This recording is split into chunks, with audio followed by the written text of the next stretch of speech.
Have you ever wanted to be able to do the dishes without recalling a faux pas of yours from multiple decades ago?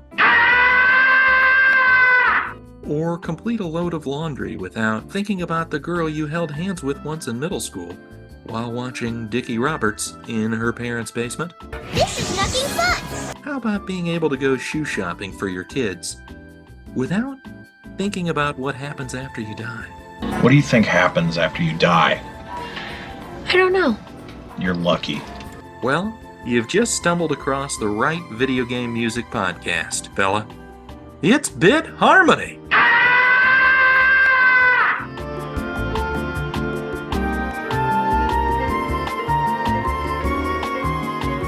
You're listening to Bit Harmony, a video game music podcast, and I'm Matt.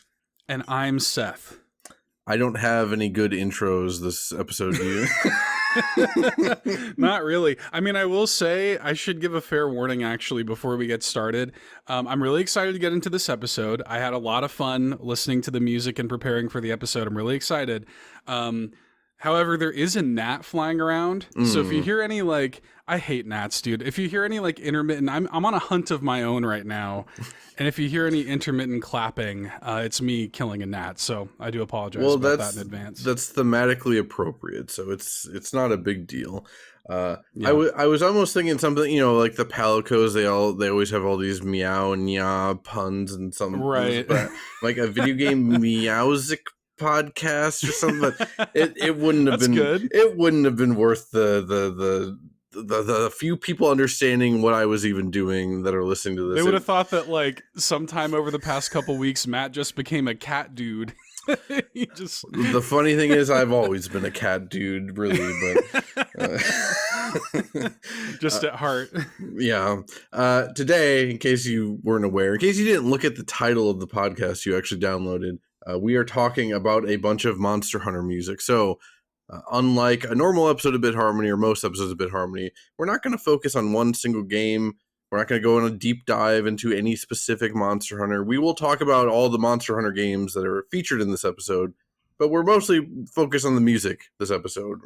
Just, we needed a layup. We're near the end of this season of the show. It's been a really hectic season, a very fun season, but we needed something more light to start closing us out, especially because we have a big one as our season finale.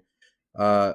For your intro this episode, we've got from Monster Hunter Rise, Best Buddies Summer Remix. This is composed by Ryo Uratani. We will talk about why it's a summer remix and what all that means after the break. But for now, enjoy Best Buddies Summer Remix.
and that was Best Buddies, the summer remix, as it were.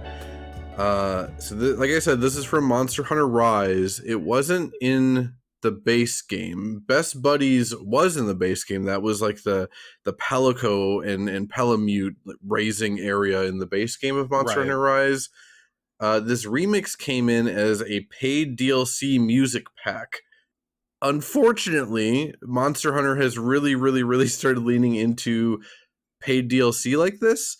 Now, for the music, I don't mind because they really go all out with the music, which is going to be a theme of this episode. Like, Monster Hunter never has to go as hard as it does when it comes to music, but they always do, and it's always appreciated. Mm-hmm. I bought most of the DLC music packs for Monster Hunter Rise Sunbreak, the DLC. They had all kinds of cool themes going on. Like, yeah, they had a summer pack where there are multiple remixes of Monster Hunter Rise themes in this summer style. There's like a chill pack. They did like album art for all of these it's very cute. They had like Heavy Metal's and Ogre and Malzeno covers and stuff. Just really cool. But also maybe a bit more expensive than it should be, especially when you start getting into like the layered armor, like the cosmetic armor that you can have on and stuff. But the music I couldn't pass up. And I have a very distinct memory. So if you're not a Monster Hunter person, in Rise, any music you've unlocked or bought, you can set that as your hub theme. So like when you are playing the game, either by yourself or with other people, if they come into your hub, you all will hear the music that you've selected. And I have a very distinct memory of Seth coming into my lobby right after this had come out, and I had this as my theme in the hub, and Seth was like, "What is this?" I'm like, "Yeah, dude, it's the summer remix." That is literally my first note. I'm so glad you remember that. I have that exact same memory because I didn't even know that they were doing that, because I mean, I will say, like, I kind of was blissfully unaware. I was living in this little dream world where there were no microtransactions or DLC. I hadn't even looked at any of that stuff, but when I came into your game and it was playing this, I was like, dude, like, what? Like, what is going on? And yeah, I think I immediately bought all of the music they had released. It's super good. Like, you know, Rise, I don't think they were too egregious with the cosmetic microtransaction stuff, but it's real bad in Wilds. We'll talk about that later. I definitely have some things I want to say about Wilds, but Rise, I think, was like just like skirting that line of this is egregious and this is acceptable. And again, it's all optional stuff. Most of it's like layered armor. Like, hey, there's plenty of armor for you to get in the base game without paying extra. Same with like the music and stuff. But I just love Monster Hunter so much, and specifically Rise. You'll come to find, dear listener, that Monster Hunter Rise is my favorite Monster Hunter, which I think is an unpopular opinion. But I just love the game so much that I didn't mind spending extra money on it, especially music. Like, I'm the music guy, right? So you're giving me these cool remixes. Yeah, I'll buy packs of music. It's fine. Yeah, I'm with you. And for me, it's like, you know, even though I did pay full price for that game and its DLC and everything, I still feel like I got more than my money's worth out of it. And like, I didn't feel bad. I think I ended up putting like 250 hours into that game. And so I didn't feel bad, like, you know, putting my money where my mouth was a little bit. Like, I didn't feel bad putting a little bit more into it, considering how much I got out of it, you know? And that's kind of my general, I guess, take with like anything like this is, as long as I feel like I have, you know, attained some level of like inherent value with the thing and I like it enough, I really don't mind doing that sort of stuff, especially when it's really good like this. Like this, all of that music is just really good and worth it.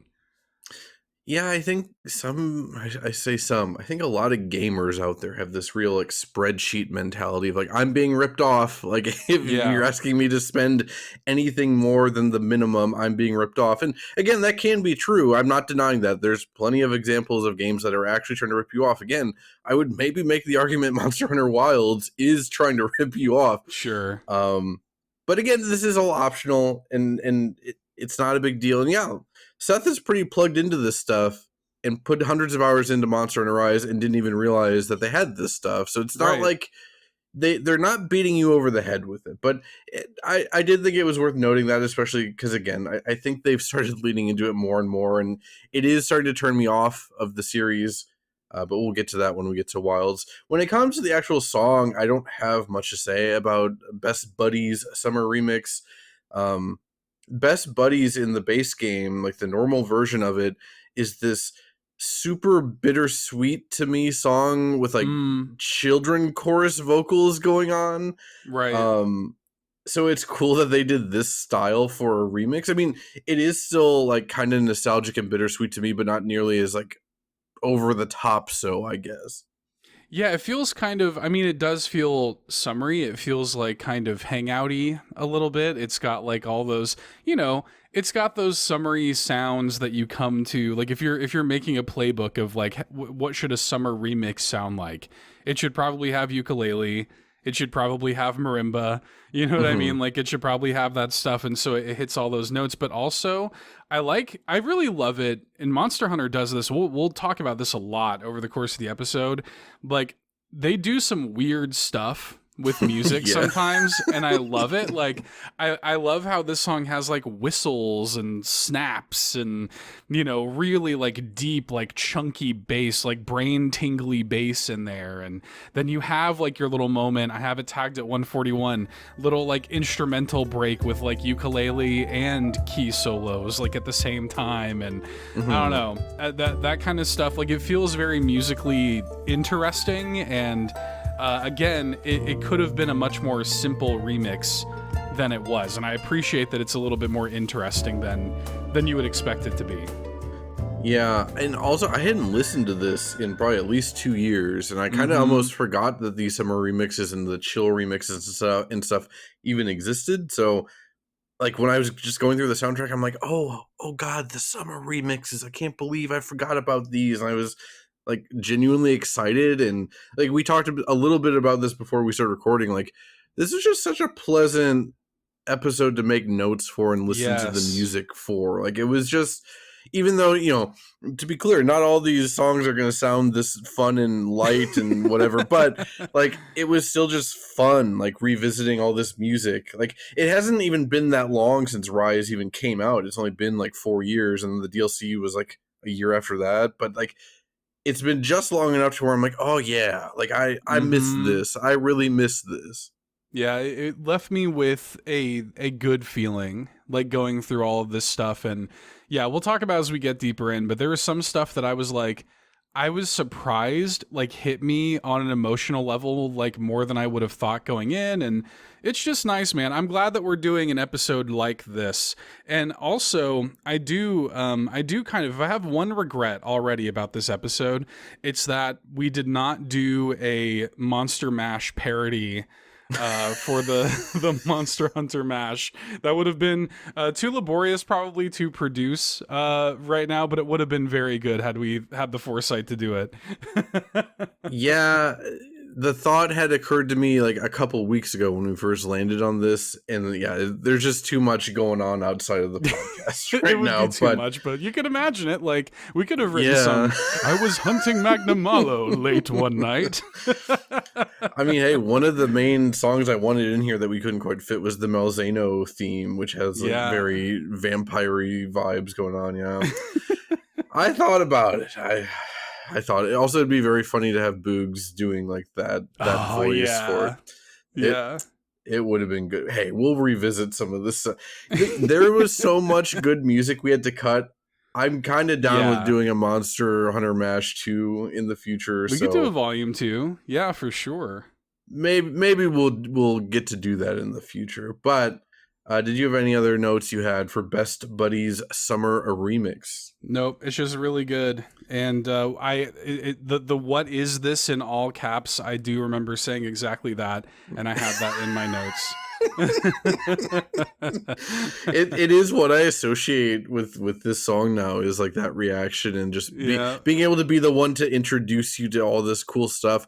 I think I don't have Monster Hunter World installed on anything right now, and I didn't feel like checking, but I think they started doing this extra music stuff even in World, but wow. I'm not entirely sure about that, but it's been like a long-standing thing at this point. But hey, what do we got for housekeeping? Well, first of all, and I'm going to delete it from our damn notes as I'm saying this. Y'all have heard me harp on about this 30% Apple Patreon fee thing for like months at this point. Hey, it got reversed. That happened because they lost their like lawsuit against Epic or whatever, and it has now been deemed unlawful for Apple to do these extortionist practices. So hey, it's all good now. You can sign up for Patreon on the iOS app if you want to, and I can shut up about it. So I'm deleting it from our notes right now. It's a real what's that Onion headline, like worst person you know, like unfortunately made a good point or whatever. Like Yeah. Tim Sweeney's a garbage person, and I will say I still think the whole thing was a very scummy. The way he initiated the whole thing Right. was very scummy, but he wasn't entirely wrong in this case. And it works out to our benefit. So yeah, you can continue supporting us and signing up for Patreon however you want. Speaking of that, I want to thank Quagmire, who joined the Triforce tier since last we met up for this show. So thank you to him for doing that, and thanks to Hopple for joining the 1-Up tier. So we appreciate the recent little uptick of Patreon support. I appreciate it, and we'll do those shout outs at the end of the show. Also, random little bit of housekeeping here that is like kind of relevant to the show. I recently guested on the most recent episode of the Mini Indie Van podcast, which is the newest addition to the Carpool Gaming podcast network. It's hosted by Fulia, who is an All-In community member, and y'all know her. She's called into the show, several times, and she hosts the show and actually has for a while, but it was a like early access Carpool like Patreon exclusive for a while. She's on the Carpool team alongside me, and we recently did like a big weekend long event called CPG Days where Mini Indie Van was unlocked for like the public feed. So it now has a public feed. Go check it out. I'm on the most recent episode. We talked about we each brought our top 3 best indie game OSTs to fall asleep to. So it was fun, kind of like a fun, cozy, like indie game music episode. And yeah, it's got maybe a little bit of Bit Harmony connective tissue. So it's called the Mini Indie Van. Go check it out on your podcatcher of choice. Yeah, that sounds very fun. First of all, I want to shout out Hopple for he recently took a trip to Japan and asked me and my wife if we wanted him to pick up any goodies from the Nintendo store. Yeah. And so we got a care package of a bunch of, my wife wanted him to get like Animal Crossing Tupperware and stuff like that. So shout outs to Hopple. He also included some little extra bonus goodies that were not requested. Specifically, he sent a couple packs of these like Kirby gummies. Oh, hell yeah. How do you feel when someone sends you something like that? What do you, because like I don't want to eat them right away because it's like these are from Japan.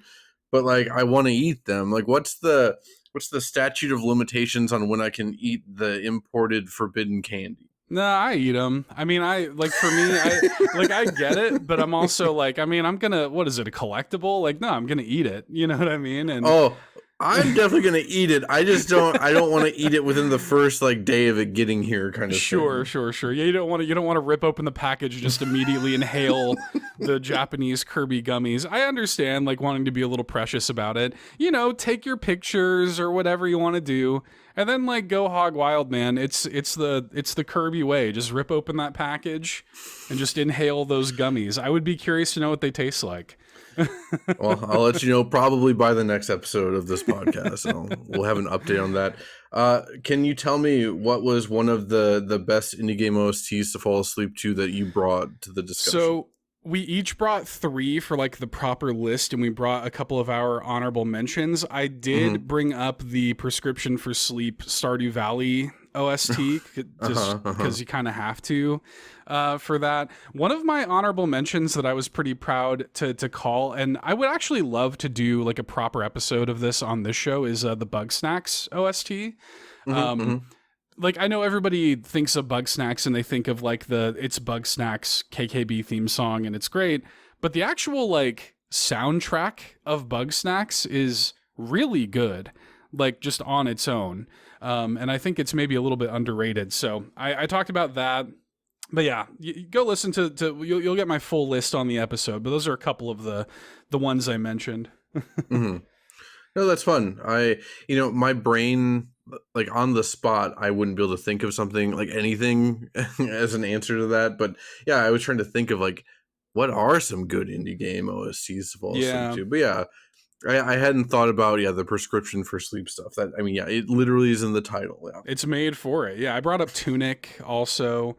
There's a few good ones. We had fun. It was a fun conversation. She, like, whenever she brings a guest on to the show, she like tailors the topic around the guest.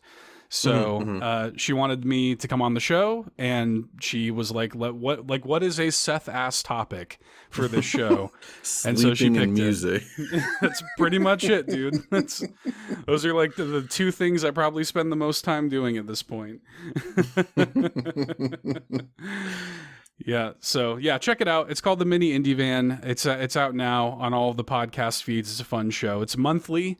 So plenty of time to go check it out. And she does a good job too. If you're like an indie game fan, she goes through like the months, like upcoming indies and stuff like that. So it's a good little show. Also, quick shout outs. We got a couple new reviews on Spotify since last time we were here. So we appreciate whoever left those reviews on Spotify. You can do that too. If you listen to the show and you like it, is a very, free and easy way to support what we do here. 5 stars only, please. Just leave a 5-star review. Just do it. It'll just take a second. Helps. It's funny. A lot. It's funny how many reviews came in after I basically begged for it. It turns out all you have to do is just throw your shame away and just start begging for something. That's all you got to do, and people will show up. So we appreciate that. Old Drake and who joined the Discord community and who has been playing Streets of Rage 4, by the way. And it's been fun to chat with him in the Discord about that. He did mention that he reviewed the show on Audible, so I want to thank him for doing that. And I didn't even know that was a thing. Apparently it is. No idea. So yeah, thanks for doing that. If you listen to the show on like a podcast service that is not Spotify or Apple, and it also supports reviews, hey man, go for it. Like, we appreciate it. Any and all positive reviews for the show helps with the visibility. So we appreciate y'all doing that. It's funny how like we can be the ones that make this podcast and we don't even know where the hell it is, It's like, dude, when you put something on the internet, it is probably in 500 other places. Like, I was recently going through and trying to collect like my guest appearances on other shows and kind of indexing them for myself. And I found that like things I've been on have been like re-uploaded and re-hosted in places that I had no idea about. You know what I mean? Like services you've never even heard of, and like, in other countries, like some, Brazilian website or something. It's crazy. It's like you don't even realize. Remember, was it All In had like a big Brazilian presence or something, or am I making that up? No, it was Argentinian. We had like a massive, I think when we did that podcast, US and Canada were like our two biggest markets, but third place with like a sizable margin, like an 18% margin or something, a lot of like Argentinian All In listeners. It was crazy. That is so interesting. If any of y'all are listening to this show, please comment on Spotify or something. like what, how? Like, was it one person that found it? It was like, oh, the boys got to hear about this, and send it around to all the gaming groups or something. Like, like how did that happen? It's so weird. I have no idea, but I was always delighted by that. And I would always like, anytime I looked at like kind of our global stats, it always, gave me a little smile to see that Argentina was still very high on the list. Yeah, that's pretty great. Yeah. So anyway, we appreciate the new reviews. Do that if you like the show. It's very appreciated. And yeah, we do also have Patreon if you want to support the show monetarily. We appreciate that too. We do exclusive content even related to this show on Patreon. We did a Halo 3 ODST episode of a mini episode of Bit Harmony that is only on Patreon. So you got to go over to Patreon to check that out. And it was good. Mhm. I enjoyed doing that episode. It was funny. We talked about balls a lot.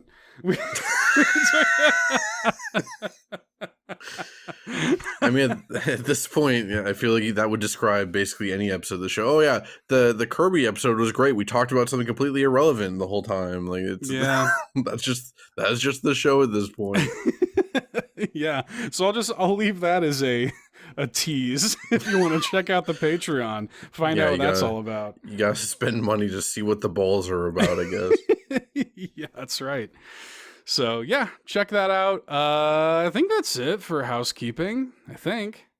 Basically, did you have any thoughts? Speaking since we're talking about Halo 3 ODST, did you have any thoughts on the Halo 2 episode? No, it was really fun. It was nice to replay those games. It was fun to re-experience some of that music. A lot of good memories, and yeah, I don't know. I don't know if I have any like specific thoughts. I was happy with the way it turned out. I'm glad that we're in this era of just kind of like, being very self-indulgent and just covering all of our favorite games and forcing a captive audience to listen to it. I mean, yeah, we'll get to it with the voicemail that we have for this episode. I guess we can save most of any post-mortem we have for that. Sure. Really, but yeah, it was nice. Just another one of those. Like I wouldn't have personally even thought to do any Halo game for this. So yeah, it's the perfect example of why this show, being a 2-person show, works so well, because I've played Halo 2, I played it a ton, we talked about it on the episode, but none of it like stuck with me music wise in that way to have thought about it in that way. And yeah, the music on that episode ruled. By the end of me doing dishes every day I do dishes, I'm always humming Peril by the end of it. I don't know how it happens. No matter what else I'm listening to while doing the dishes, I always start eventually thinking about like the beginning of Peril that sounds like the Enya song. But yeah, otherwise nothing real specific there for me. I guess then, before we get into the main segment of the show, we have the most famous, the most infamous, the most contentious, the most beloved, the most hated part of Bit Harmony. The Sean Capri presents the State of the Nintendo Music Address. So I was very confused by the sequence of events that happened between the Halo 2 and this episode of Bit Harmony, because yeah, at the time we only had one. When we did the Halo 2 episode, there was only one new Nintendo music drop, and that was Fire Emblem Engage. Right. And then that was Golden Week, so we were like, okay, yeah, there won't be one this week. But then like the day after we recorded, they added Mario Kart 7, which was just very weird, because again, they didn't even take the week off. They just uploaded it a couple days later than they normally do. And then the week after that, they didn't have a new upload, but on Thursday they created a stupid Zelda playlist of like best Zelda songs throughout the series or something, but then it's just full of like the various overworld themes and stuff. I was already calling this like a D-, if I'm being honest, because I was like, what is this? And also that also happened on a Thursday. So I'm like, did they move the Nintendo music drops to Thursday? But then this week on Tuesday, the normal day, we got Pokemon Sword and Shield. So everything's great now over here. But I guess let's start with Mario Kart 7. This was composed by Kenta, Nagata, and Satomi Terui. This is a real weird one for me. First of all, I do want to mention it is missing like a couple songs. I think it's mostly just like menu music stuff. But I love in Mario Kart 7 the Wi-Fi menu. In fact, I would say like all the Mario Karts with online have great Wi-Fi menus. And this does not have it, unless it was mislabeled or something. But I listened to most of the soundtrack and it didn't come up. I had to go to YouTube to remind myself that yes, there was a great Wi-Fi theme in Mario Kart 7. For me, this one is weird because they already have the Mario Kart 8 soundtrack on here, and there are so many Mario Kart 7 songs that are also in Mario Kart 8 with different arrangements of all these songs, So it's like I'm kind of getting like largely less interesting versions of songs that are we already have better versions of them in the Mario Kart 8 selection on here. Right, there are very, very few of these like courses that do not have different, fuller, more high quality and better arrangements of the, the Mario Kart 8 version that we already have. So yeah, this one's a little bit weird. I love Mario Kart 7, don't get me wrong, but then also to have missing music in here, it's like, damn, man, I don't know. It's hard not to feel kind of deflated by that, I guess. And I don't know, like it just kind of, like, yeah, I'm with you. Like before the Pokemon Sword and Shield drop, I was like, this is like the worst drop that we've maybe ever had between this and just this stupid Zelda playlist that like isn't even a good or thoughtful playlist. Pokemon is really doing some heavy lifting here this go around. I will say with Mario Kart 7, from like a not preservationist standpoint, but just like a historical standpoint, like I love Mario Kart 7 and I'm glad like it's on here. And like, yeah, there are some songs that aren't in Mario Kart 8, like Wario Shipyard is one of my all-time favorite Mario Kart tracks, like from a racing standpoint. Yep. And I like the music, but also that is going to be in Mario Kart World, or at least, a version of it that isn't, they stretch all these tracks out to just make it one lap or whatever in Mario Kart World. So it's not going to be the exact same track, but I'm curious to hear like the remix music and stuff for Wario Shipyard. So, but yeah, it's hard because like Neo Bowser City, one of the all-time greatest Mario Kart tracks of all time, and I love the music too. Yeah, we have Mario Kart 8. Like it's also there. If you're playing these games, it looks way better in Mario Kart 8. The music sounds more full. It's hard for me to judge this one beyond just the fact that I love Mario Kart 7. I will say, from like a video game standpoint, Mario Kart 7 to me was the last time Mario Kart felt like it was allowed to feel quaint. Like it didn't. Now I say quaint. I'm sure this game still sold like 20 million copies or whatever, but it still wasn't the juggernaut that eventually Mario Kart 8 became. And now we're at Mario Kart World, which is like the premier launch title for a new Nintendo console. So Mario Kart 7 just felt like it feels like way smaller in scale, and I kind of miss that. Like the character select screen is so tiny in comparison to even 8, let alone World. And yeah, I admit I'm biased because this is also when they first added Shy Guy to the playable character roster, so that does a lot of heavy lifting for me. But yeah, Mario Kart 7 is my favorite Mario Kart, and I just never felt like Mario Kart 8 was doing it for me the same way 7 was, but that could also just be I've aged out of the series even 10 years ago. I don't know. Yeah, sure. I get that. I have a lot of love for Mario Kart 8 still, but it is like just this massive, like overblown thing. And Mario Kart World is taking it even bigger, obviously, in many major respects. So like it is kind of nice that Mario Kart 7 is this like kind of smaller, more individual feeling thing.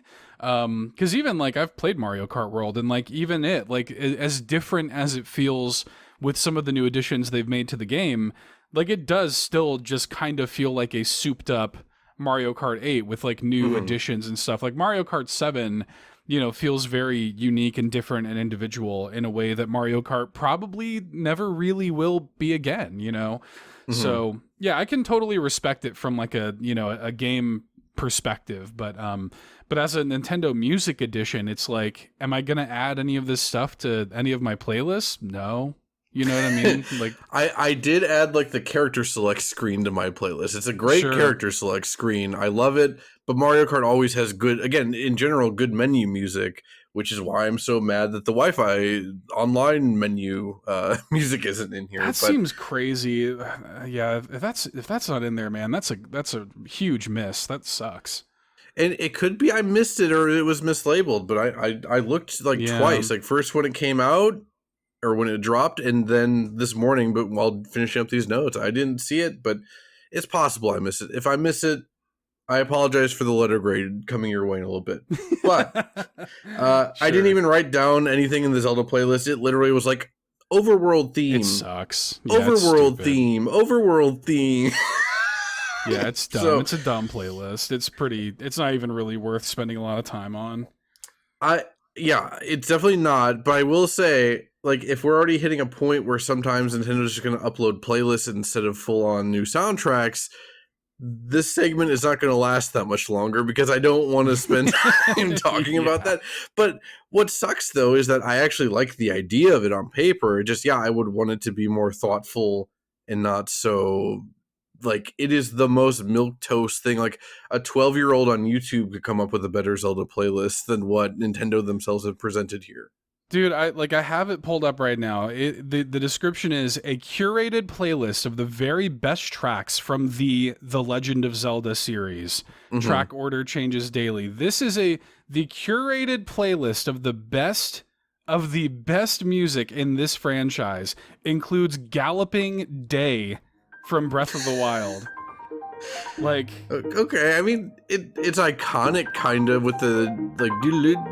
I mean, the problem with Breath of the Wild is that there's like barely any melody throughout the whole game anyway. So like, it's weird to me to have that in a best of anything period. They've got the main theme from Breath of the Wild in here, and I'm like, is that not good enough? You know, right. And Hateno Village, it's like, cool, you covered it. You know. Mm-hmm. Yeah, I don't know, man. It's weird. It's bizarre. I don't know why they did it, but hey, whatever. I will say, I mean, I was really Pokemon Sword and Shield.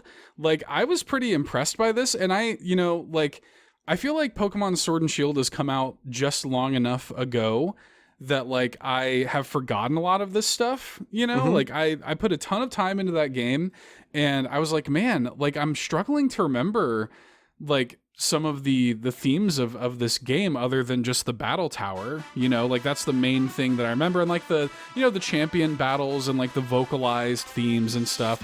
Like I remember all of that, but like some of the area music I had forgotten about. So I gotta admit, man, like it was like a real treat, like going back through this OST. I think I spent a good hour when this dropped, just like kind of pouring back over this thing and being like, damn, yeah, like this OST had the juice, man. Yeah. Worth noting real quick, Sword and Shield was composed by Go Ichinose and Minako Adachi with at least one guest composition by Toby Fox. That was the Battle Tower battle theme. I think is the only one Toby Fox did in this game, but then obviously in Scarlet and Violet he did a lot more. Here's the thing about Pokemon is that like the games have broken at this point. Sure. But the soundtracks, just if anything, they just keep getting better and better as time goes on. And so inherently, like Pokemon Sword and Shield is one of the best things on the Nintendo Music app, period, already. Yeah, I think I like Scarlet and Violet a little bit more, but in this case, I would say comparison is the thief of joy. Like, it doesn't matter. They only have the Switch games on here, right? They have Sword and Shield, Scarlet and Violet, and Arceus, and like all three of them are amazing. So you can listen to any Pokemon soundtrack on Nintendo Music, and you're listening to like one of the best soundtracks on the service, period. So, I'm with you. Like, what? Sword and Shield was 2019, I think? Yeah, that sounds. It was early, and I do remember like still playing it during the pandemic. So yeah, that makes sense. Yeah, because I remember I think the second DLC, like the snowy one, that came out after I'd moved to Germany at the end of 2020. So yeah, 2019 sounds right. I don't have a ton to say about it beyond, like, I mean, Seth mentioned the Battle Tower, like Toby Fox, his first guest composition on a mainline Pokemon game. I was losing my mind. It just sounds like an Undertale song in like every way possible. I remember years ago looking it up on YouTube, and someone was saying it basically is like a rearrangement of one of his like fan-made like ROM hack songs. Oh, that's cool. Yeah. So like it's like he's revisiting something, but in a mainline Pokemon game. I also wanted to shout out Galar Mines, which Sword and Shield in a lot of ways really started doubling down on a lot of aspects about Pokemon I don't like, or at least modern Pokemon I don't like. And one of those things was they basically just straight up don't have dungeons anymore. Like, some of my most vivid memories of the early Pokemon games are like going into Rock Tunnel in Gen 1 and not having Flash and getting stuck in there for like 2 weeks as like a dumb 9-year-old kid. But like that added so much flavor to the game, and they just don't have that in modern Pokemon games. I think maybe Gen 5 was the last one that had any kind of dungeons in them. And so Galar Mines is like this super funky mining tunnel, music-wise, The problem is you're only in there for like 2 minutes. Like you barely hear the song. It's literally just like a screen that you go through, and it's cool flavor and stuff, and the music is amazing. But yeah, from a video game standpoint, it was very disappointing to me at the time. But Sword and Shield rules. I think I spent more time playing Sword and Shield than I did Scarlet and Violet, and I still spent like 300 hours playing Scarlet and Violet. So when I say Pokemon has broken me, it's not like it's not for want or lack of wanting to love them. It is just because I can't take it anymore. Yeah, I was just, I spent a ton of time playing this game like when it was new, and I loved it at the time, and I always thought it was weird. Like, people I remember were kind of down on Sword and Shield. And this was Dexit, wasn't it? That's why people were so weird. I hate the term Dexit, by the way, but that's just what people called it, so I have to call it that. But yeah. Sorry. No, yeah, but it like it was, and I remember people were really down on it, and I was like, I don't know what y'all are talking about. I think this is pretty good, and I had a good time with it, and I kind of, I don't know, like it was nice going back through this stuff, being like, oh right, I remember this, like Slumbering Weald is like one of my favorite one of my favorite songs in the game. It's so cool how they worked in like the howling of like Zacian and Zamazenta into the song. It's like, oh, that's sick. Like they just, I don't know, they did a good job with this stuff, man. It was a really cool, like, region, and it brought back good memories of playing these games. And, it's also, like, kind of 2019, 2020 is like a nostalgic period for me in general, because that's, like, around the time that I, like, started All In and stuff like this, and I started doing Nintendo content creation myself. And so, like, I remember one of the first reviews we ever did on the old podcast, the first review we ever did was Paper Mario the Origami King. And then I remember not long after that was, like, the Isle of Armor DLC for this game. And so it's very nostalgic. Pokemon Sword and Shield is very nostalgic, and it elevated my opinion of this drop here quite a bit. So also a lot of great, like, I mean, Pokemon always has great designs in general, but like a lot of my favorite, like, all-time favorites came from Sword and Shield. I love Galarian, Farfetch'd, and Sirfetch'd. Those are top-tier Pokemon designs. Galarian Wheezing with the smokestacks and the top hat, yeah. So sick, dude. It's so good. I love it. Also, I really love, like, what's it called, like Dynamax and Gigamax, like the unique forms of them. Like, even just like the simple ones, like I had the Pikachu, because I think I had Let's Go Pikachu save data, that Pikachu just turns into like the chubby Pikachu from like the 90s, and when you turn him into that form and he stomps on the ground, he's big and giant and chubby, he just goes choo or something like that. Choo. And Lapras, Gigantamax Lapras has like musical, like a musical theme, like a musical staff theme. It's really cool. Snorlax had like a whole biome on his belly or something. It was it's sick. Yeah, it was just good, man. Like I don't know. It was nice, like, going back to this. Like, yeah, that's right. Like, this was a good generation. I miss feeling this way about Pokemon, you know? So do I. When it comes to grades, this is probably the hardest time I've ever had grading something. Me too. Again, Pokemon Sword and Shield, objectively fantastic. It's not even a question. But then, the weird Zelda playlist, and then again, Mario Kart 7, which I love the game, and I think on its own the soundtrack is fine, but we already have Mario Kart 8 on here. I just decided I'm going with a B. I'm letting Pokemon Sword and Shield carry it to a B. Otherwise, it would be quite a bit lower. But Sword and Shield is just that strong that it elevates the whole thing for me. Yeah, I agree with everything you said. I landed on a B minus. This would have been an easy, if it were not for Pokemon Sword and Shield saving the day, it would have been a D all day long. But it really did a lot of heavy lifting, and I didn't want it to like go, I didn't want it to I guess elevate it like to ridiculous heights. So I ended up meeting in the middle with a B minus. Yeah. No, that makes sense. Yeah. We approached it from the exact same angle. But yeah, That was the Sean Capri Presents the State of the Nintendo Music Address. And He's as a thrilled about reminder, it too. He's thrilled Yeah. about it being named after him.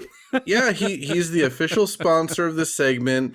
And that means that no matter what happens in here, he can't complain about anything. He will.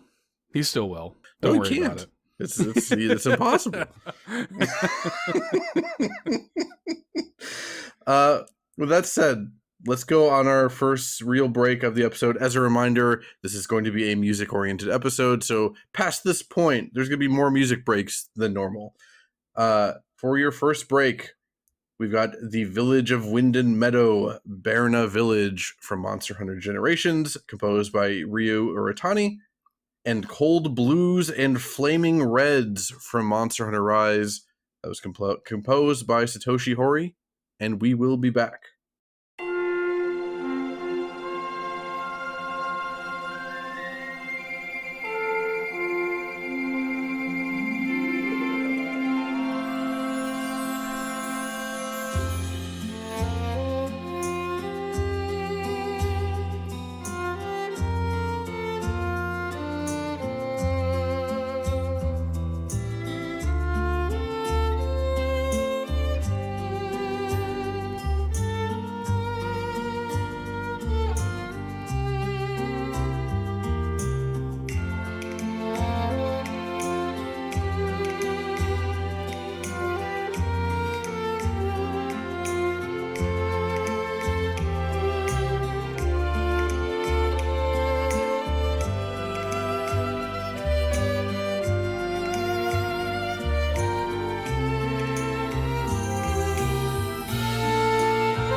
And that was The Village of Wind and Meadow, Berna Village, and Cold Blues and Flaming Reds. This is also another great episode for like song titles. Yeah.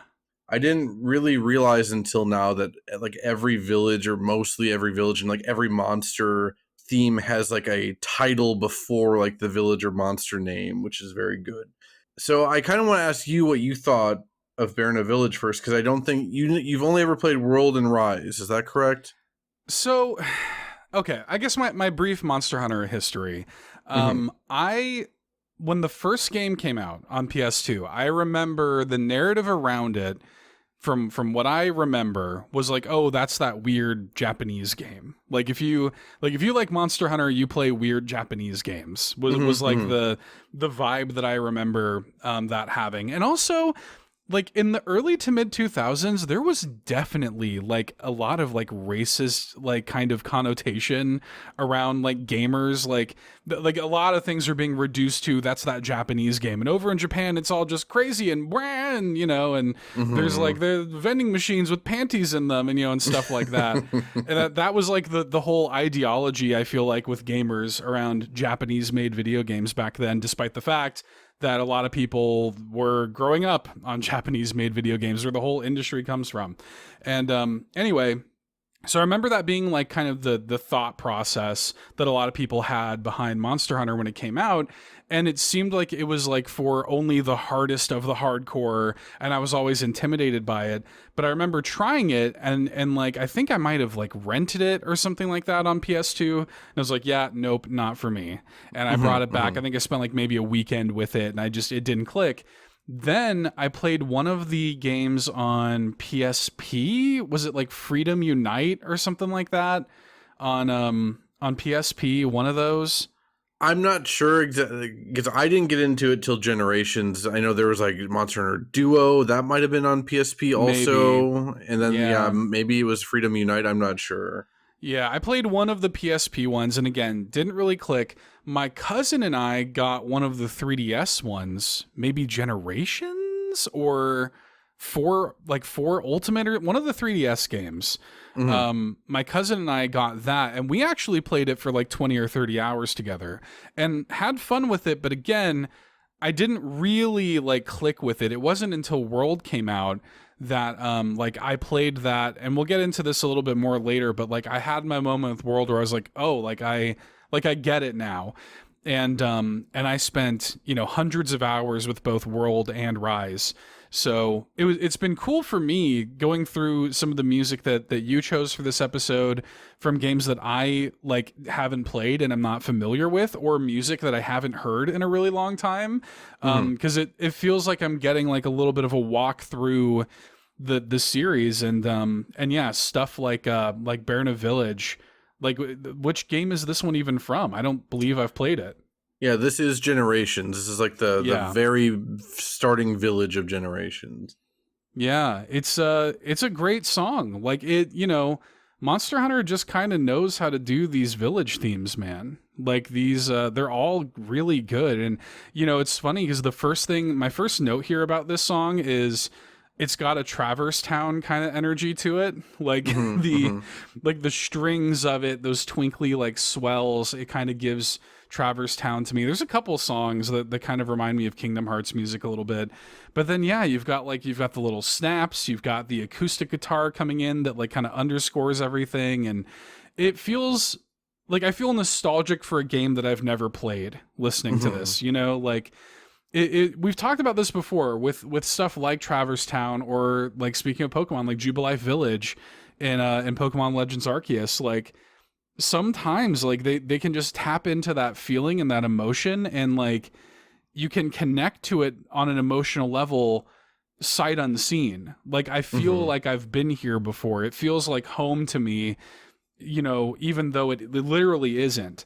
So it's just really good. I was very taken with this song. Yeah, it's funny. I feel like when most people are thinking of like Monster Hunter Village themes from previous to World, like prior games to World, it's always Poke Village, which yes, we have that coming up in a later break, and also we had a very, very good arranged version of it on the Winter Remix episode of the show. And like, yeah, I agree. Like, Poke Village rules. But I think that was also from an earlier Monster Hunter. I didn't hear it until Generations. The thing with Generations is that it's a whole bunch of old Monster Hunter stuff. Like, it's kind of like the Smash Ultimate of Monster Hunter. Like, they have like 40 different monsters in this thing. They have like 5 different villages. I think most of them are old ones from previous games. And so, like, I love Poke Village, but because Generations was my first Monster Hunter game, well, I did, I tried to play Tri Ultimate on the Wii U. They had a demo for it. Oh yeah, And much like everyone else, I don't know that there's like basically anyone around that someone like stuck with their first Monster Hunter unless it was World or Forward. Um, the running joke in Monster Hunter community is that it's like everyone bounces off their first like 1 or 2 Monster Hunter games. It's not till like the third one that you stick with it. And yeah, that's basically the case for me. Generations was the first one I played like for real, for the first one I bought. And yeah, like I said, this is the first theme, or the theme of the first village in the game. And yeah, it is super nostalgic. So any nostalgia that you're experiencing, for me, it's like tenfold because this is home to me in a way. yeah. And like I can hear the sounds of like there's like sheep and stuff, and they have like little kettlebells around them, and they're like I remember some of the dialogue of like, yeah, Berna means like this in Wyverian language, like the gateway to the Academy or something. But then immediately after that, the NPC's like, actually, I think that's a lie, but I don't know. Like the games had like we'll talk about this later too, but like prior to World, Monster Hunter had like a way more, way more fun tone. And like World, and in particular Wilds, takes themselves way more seriously. So then like I also have nostalgia just for the tone of these earlier Right. Monster Hunter games. But yeah, my main goal with playing Berna, besides the fact that I love it, and besides the fact that to me this is like the Monster Hunter song, at least from a village standpoint, I really want to emphasize for people that haven't played Monster Hunter before that if you're curious about it, it's not all just like epic orchestral Latin chanting like death hunts against dragons, right? Like there is this like other side of it. There's this like somber, sweet, nostalgic, bittersweet side. Again, we opened with the Best Buddies remix. Like I just really want to emphasize, because like Monster Hunter is something, again, Seth and I both just talked about it, that like so many people try and they bounce off of, and I imagine way more people don't ever try another one than people like us that do keep trying later down the road. And like Monster Hunter has given me some of my most favorite gaming memories of all time at this point, like both single player, both multiplayer, on hunts, outside of hunts and stuff. Like I am a diehard fan of this series. When it comes to Rise, with Rise and its DLC Sunbreak, I put like over 2,500 hours into that thing. Like my wife and I, it's like our main co-op game. So then I also have this extra layer of nostalgia where I hear something from Generations, and like I think back to playing it with my now wife at the time. Like when I think of video game music that I associate with my wife, it's Berna Village and Poke Village. Those are some great songs to associate with someone you love, right? Yeah. So yeah, I just really want to emphasize for anyone that hasn't played a Monster Hunter, it's not probably what you think it is. Like I know the series has really blown up from World forward, and I feel like it's appealing to like a more mass audience that does not know how to represent what actually makes these games good. They just like, oh yeah, I have a long sword and I'm doing cool things and I'm killing stuff. Like, yeah, the gameplay is fantastic, but like there's way more to it than that. There's so much on the side of Monster Hunter that makes it so special. And yeah, like I said, that's really what we're trying to do with this episode.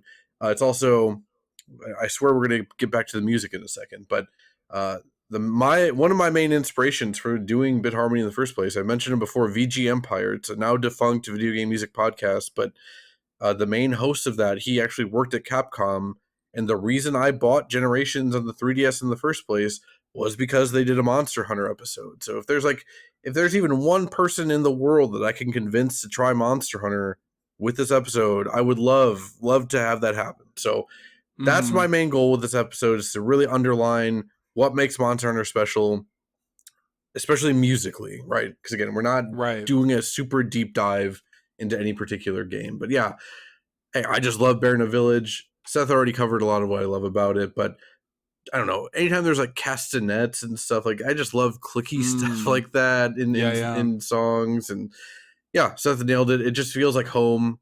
I just really, really loved it. Did you have any other notes on Bear in a Village? No, I wanted to say that, we've talked about this on the show before. People just kind of don't know how to talk about games.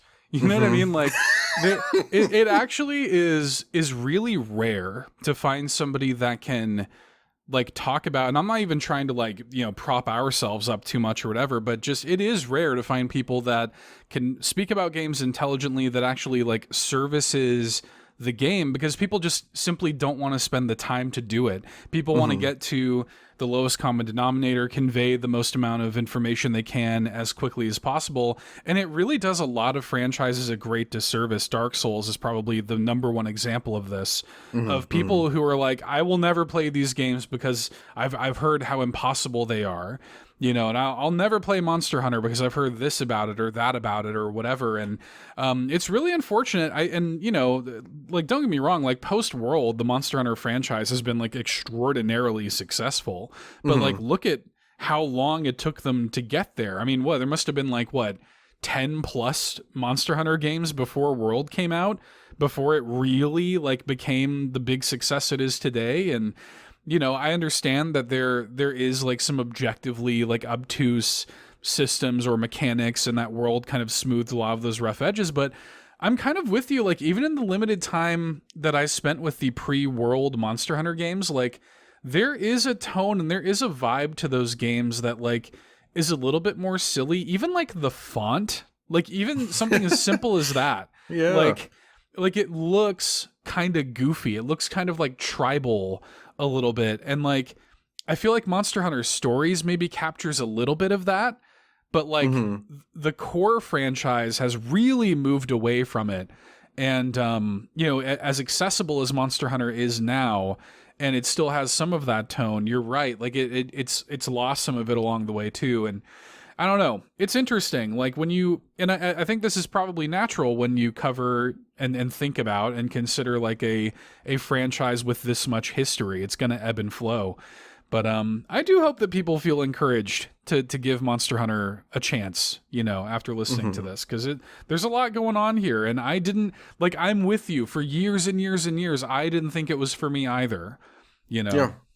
So. Yeah, Dark Souls is a great point of comparison, not just because of like they're both action games and whatever, but yeah, like there's so many people that have just written things like this off just because of their reputation. And again, yeah, Monster Hunter like Wilds, I think sold 10 million copies already. It's only been out for a couple months. Like obviously the series doesn't need my help. I'm not trying to help the series. I'm just trying to spread what I love to anyone else that might be interested. And again, we'll talk more about like gameplay specifics and why it's also a good video game too as we go along. But yeah, obviously we're not going to do that here with Bear in a Village, which is just a hub area. Right. So I guess speaking of that, then let's talk about Cold Blues and Flaming Reds. This was kind of like a wild card pick for me because I just love the Rise soundtrack. I think the Rise soundtrack is so much better than both World and Wilds. But like, I generally speaking, when I'm thinking of like Monster Hunter battle music, I'm thinking of specific monster battle music. I always kind of dismiss like the general area themes like this. This is like basically when you battle any non-specific monster in the volcano region of Rise. Right. I kind of forgot about this song, again, much like a lot of these, and then I was listening to the whole soundtrack, and I'm like, God damn, man, like the didgeridoos. Oh, that didgeridoo. Yeah, like at 117, when those didgeridoos, like they start leading up into the main, like heroic melodic piece of the song, I get chills every time.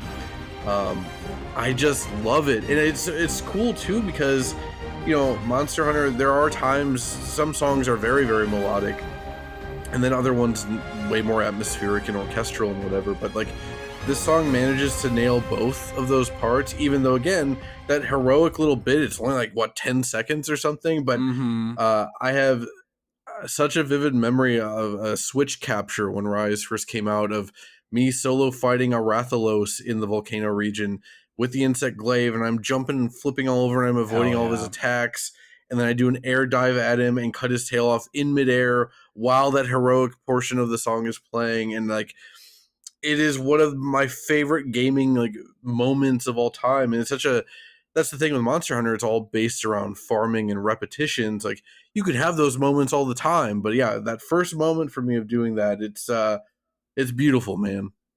Yeah, dude. Yeah, there's nothing like it. I mean, it conveys such a feeling. And to me, like, this song is like, this is the vibe of just like doing cool stuff in Monster Hunter. Like, it just is. It's got that, it's like, it feels like the most intense like anime fight music with like these intense like, you know, string stabs and the drums and yeah, the didgeridoo. Oh my god, I love the didgeridoo. What a good instrument. I love I mean, the name of the instrument is already really good, but the way it sounds, like, I always love it whenever that comes up in any song. It reminds me too, there's so any like kind of, I don't know, like breath, like large breath flute or like horn, like not like a brass horn, an actual horn instrument, always like makes me I don't know, like it always does something to me. My family's Jewish, and when the sun falls on the Sabbath, there's a tradition where you get this massive horn called a shofar, and like the head of the household like blows into it, and you just do this long drone like into the night sky, and it's like weirdly beautiful, and like it feels primal, like it feels like you're connecting with like your, I don't know, like just the history of humanity or something like that. And like I love it, like going home, and I don't even identify like as Jewish necessarily, but I go home with my parents, and like, yeah, like you know, it's kind of a nice tradition where, you know, the sun falls on the Sabbath, and just this long drone of the shofar like kind of welcomes it in. And I don't know, something about that kind of sound always kind of like extracts that like primal human kind of feeling out of me. And like that, with how damn triumphant and like anime this song is, all just kind of like melds together into this like perfect feeling of kicking ass in Monster Hunter, you know? Right. And yeah, that is why I paired these two songs together, so we can have like the calm, sweet, bittersweet Berna Village, and then tie that with, yeah, the anime over the top action stuff. Because like, those are basically the main two flavors you're going to get of Monster Hunter. That and like menu and item management stuff. Right. Yeah, I just really love this song, and I just totally forgot how much. And like, you know, when I'm coming up with my list and I'm trying to eliminate songs, and like, this song just kept staying on there and staying on there. And I said before, Malzeno, one of my favorite monsters ever, and I really like his theme. But then it came time to like cut either this or the Malzeno theme. I'm like, I think we got to stick with Cold Blues and Flaming Reds, which I was not expecting at the time. But yeah, I know what you mean about like that. It's not the exact same kind of sound, but like, we were watching TV at my mother-in-law's place the other day, and there was a German news segment on. I don't really know if they were saying the volume was down, but they were doing some interview with this lady who was just like playing a trumpet like on a balcony, like out into this like German village or whatever. And there's just something, I don't know, there's something like very like primal about it, about like a horn or something like a horn, like like a musical noise like that going out from one small person and reaching so many other people and stuff. And like Monster Hunter, you know, I'm not super familiar with the lore of Monster Hunter, but I think the implication is apparently that like Monster Hunter takes place in like a post-apocalypse, like that humanity used to be similar to our modern society, but then like they grew monsters and that was their downfall, and now there's like this weird, they're back to like tribal stuff, kinda, I think is what has apparently been said. I don't know, I've never done the research, but yeah, so I think that fits, like the didgeridoo and stuff fits. And we'll talk about it more with more Rise music later on in the episode, but a big reason why I like Rise so much is the instrumentation and how it's way more like traditional Japanese instruments and stuff like that. So, but yeah, we'll save that for later on in the episode. But yeah, I just thought this was like a really good combination of songs, like really get anyone that doesn't know anything about Monster Hunter and get you in before we like delve in a little bit deeper with like specific memories and stuff. Was there anything else you had to add about Cold Blues and Flaming Reds? No, it's just really good. I'm glad you included it because, yeah, I would have forgotten this one too, and that would have been a shame. Yeah, really, really cool song. With that said, then, let's go on another break for Frontier Base Celiana theme. This is from Monster Hunter World Iceborne. Yeah, this was composed by Akihiko Narita. And then my is Brutish Indigo Rages, Raging Brachydios. This is composed by Akihiko Narita and Jinlong Khan. This is also from Monster Hunter World Iceborne, and we will be back to talk about them.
That was Frontier Base, Celiana Theme, and Brutish Indigo Rages, Raging Brachydios. So, the Celiana theme. I mean, yeah, Seth did his little, and I get it for a couple of reasons. Because again, Seth's main introduction to Monster Hunter was World, right? So, right. Like, your first, like, real good village theme is the one that sticks with you. That said, you know, this is from the DLC of Monster Hunter World. So, right. The base game hub music in Monster Hunter World, I don't like it one bit. It just does not. Sure. It doesn't carry this vibe. It doesn't carry the cozy village vibe. And you know, I get it, because the story of Monster Hunter World is that you are like expeditioners and like you're going into uncharted territory. Yeah, it's kind of like industrial a little bit, you know? Yeah. Like you're setting up a base. So it's not necessarily meant to be cozy. However, I want cozy out of my Monster Hunter Village themes, right? So like, it just never stuck with me the same way. So like, when they introduced the DLC, Iceborne, and they had the Celiana theme, I'm like, oh yeah, like this is what we're talking about. This is the modern Poke Village or Burna Village. Like, I love this song.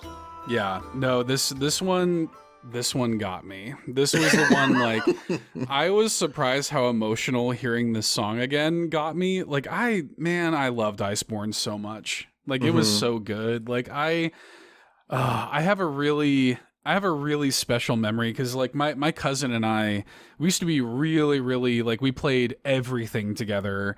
We did a podcast together for many years and stuff, and like we played a ton of Monster Hunter World together. And I remember when Iceborne came out, he was I can't remember if he was like not working that day or something like that, and I was. Either way, like, he got to play it before I did. And I remember like I was at work and he was like texting me like a bunch of pictures, and he just sent me, he was like, dude, you have to hear this music. And he just sent me like a recording from his phone where he just like recorded himself like slowly walking through Celiana with just like tinny, you know, audio over his phone. And I remember listening to that at my job at the time and just being like, oh my God. But it was really the thing that I associate most with Iceborne is my favorite character in Monster Hunter, period, the Graham Meowster chef. I had a feeling that's what it was going to be. She is my favorite character in Monster Hunter. I just love this damn character so much. The Meowscular chef and everything, that's all well and good. They're all great, right? They're all great. But Graham Meowster chef is just like on another level, and it made me like genuinely emotional hearing this, because I remember getting home and just spending so many hours like playing that with him, and there's something so cool about how different like that region feels, and it's even conveyed like in the music. Like, there's this contrast of like sharp, like percussive things in there that contrast with like warmer sounds, like a warm kind of like bass and like the pipes, you know, all over the place in this song. Like, it literally feels like finding warmth and comfort in a cold place, you know, and it conjures up a lot of the same feelings like when we did the World of Warcraft episode, and we talked a lot about Wrath of the Lich King and Northrend and stuff. Like, it reminds me of that kind of vibe. I don't know, man. I just like this brought me right back to that place, and I was like, damn, dude, like we were kings back then. We didn't even know it. Yeah, so for me, I played World when it came out on PS4, like day one. I played it with like Wilk and Colin, and had a good time with it. But then everyone bounced after we beat the main campaign, and I was like, wait, like that's not what you're supposed to do in Monster Hunter. Like, I want to get more armor and stuff, and everyone was just done immediately. And my wife, who was still now wife, she was living in Germany at the time. She didn't own a PS4, didn't have interest in one. So I'm like, okay, I guess I'm kind of done with World then, even though I really want to stick with it. When World came out on PC, she ended up getting that. And then I ended up getting it on PC for myself too. And then, yeah, we just played the hell out of it all over again. It was even more fun because like my wife is like the one person I know who like will go toe to toe with me when it comes to spending a stupid amount of time playing video games. And so like we caught up, like we literally got done with like the base game world and like the extra stuff they added besides Behemoth. We didn't beat Behemoth right away. We got done with that right like days before they added Iceborne, because that came out on PC later than the console release. And then Iceborne was just like, I don't know, dude. That was all we did for like 3 months. Like, and also because they were trying to catch up the PC release with the console release so they could get everything synced up by the end. So we were getting all these event quests added at a quicker rate than the console people had it. We were having like fests like back to back kind of and stuff. And it was just nonstop. Like it was endless feasting. Like that's all we did for like a solid 3 months, to the point where she was visiting in March of 2020, like right as COVID was hitting. And that was right when I think they added Stygian Zinogre as the big new monster in that update, which is like a dragon blight version of Zinogre. So and cool. She didn't. It is really cool. Instead of like blue electricity, it's red electricity. It's very sick. Very good. But yeah, she didn't bring her laptop with her to visit me in America. So we just took turns logging in and out of our Steam account so that we could each get the Stygian Zinogre stuff, because it was a limited time thing to get all of his stuff at the time. So I wanted to make sure we both got all of that. So we were taking turns watching each other do Stygian Zinogre and stuff. And so like those are my memories of World and Iceborne specifically. Like I remember going to work like after a weekend of doing nonstop Monster Hunter World with my wife, and then people at work were asking what I did, and I just would launch into explaining Monster Hunter World to like a 60-year-old woman at this call center that I worked at. But to be fair, she was really into World of Warcraft, so she actually understood at least some of this and like the appeal of games. And she could track to it. I wasn't just nonstop like verbal diarrheaing Monster Hunter World stuff at some poor old lady at my job. Like there was a reason for it. But yeah, like the Celiana theme also hit me. Like I haven't listened to this outside of the game since probably the game was new, which was over 5 years ago at this point.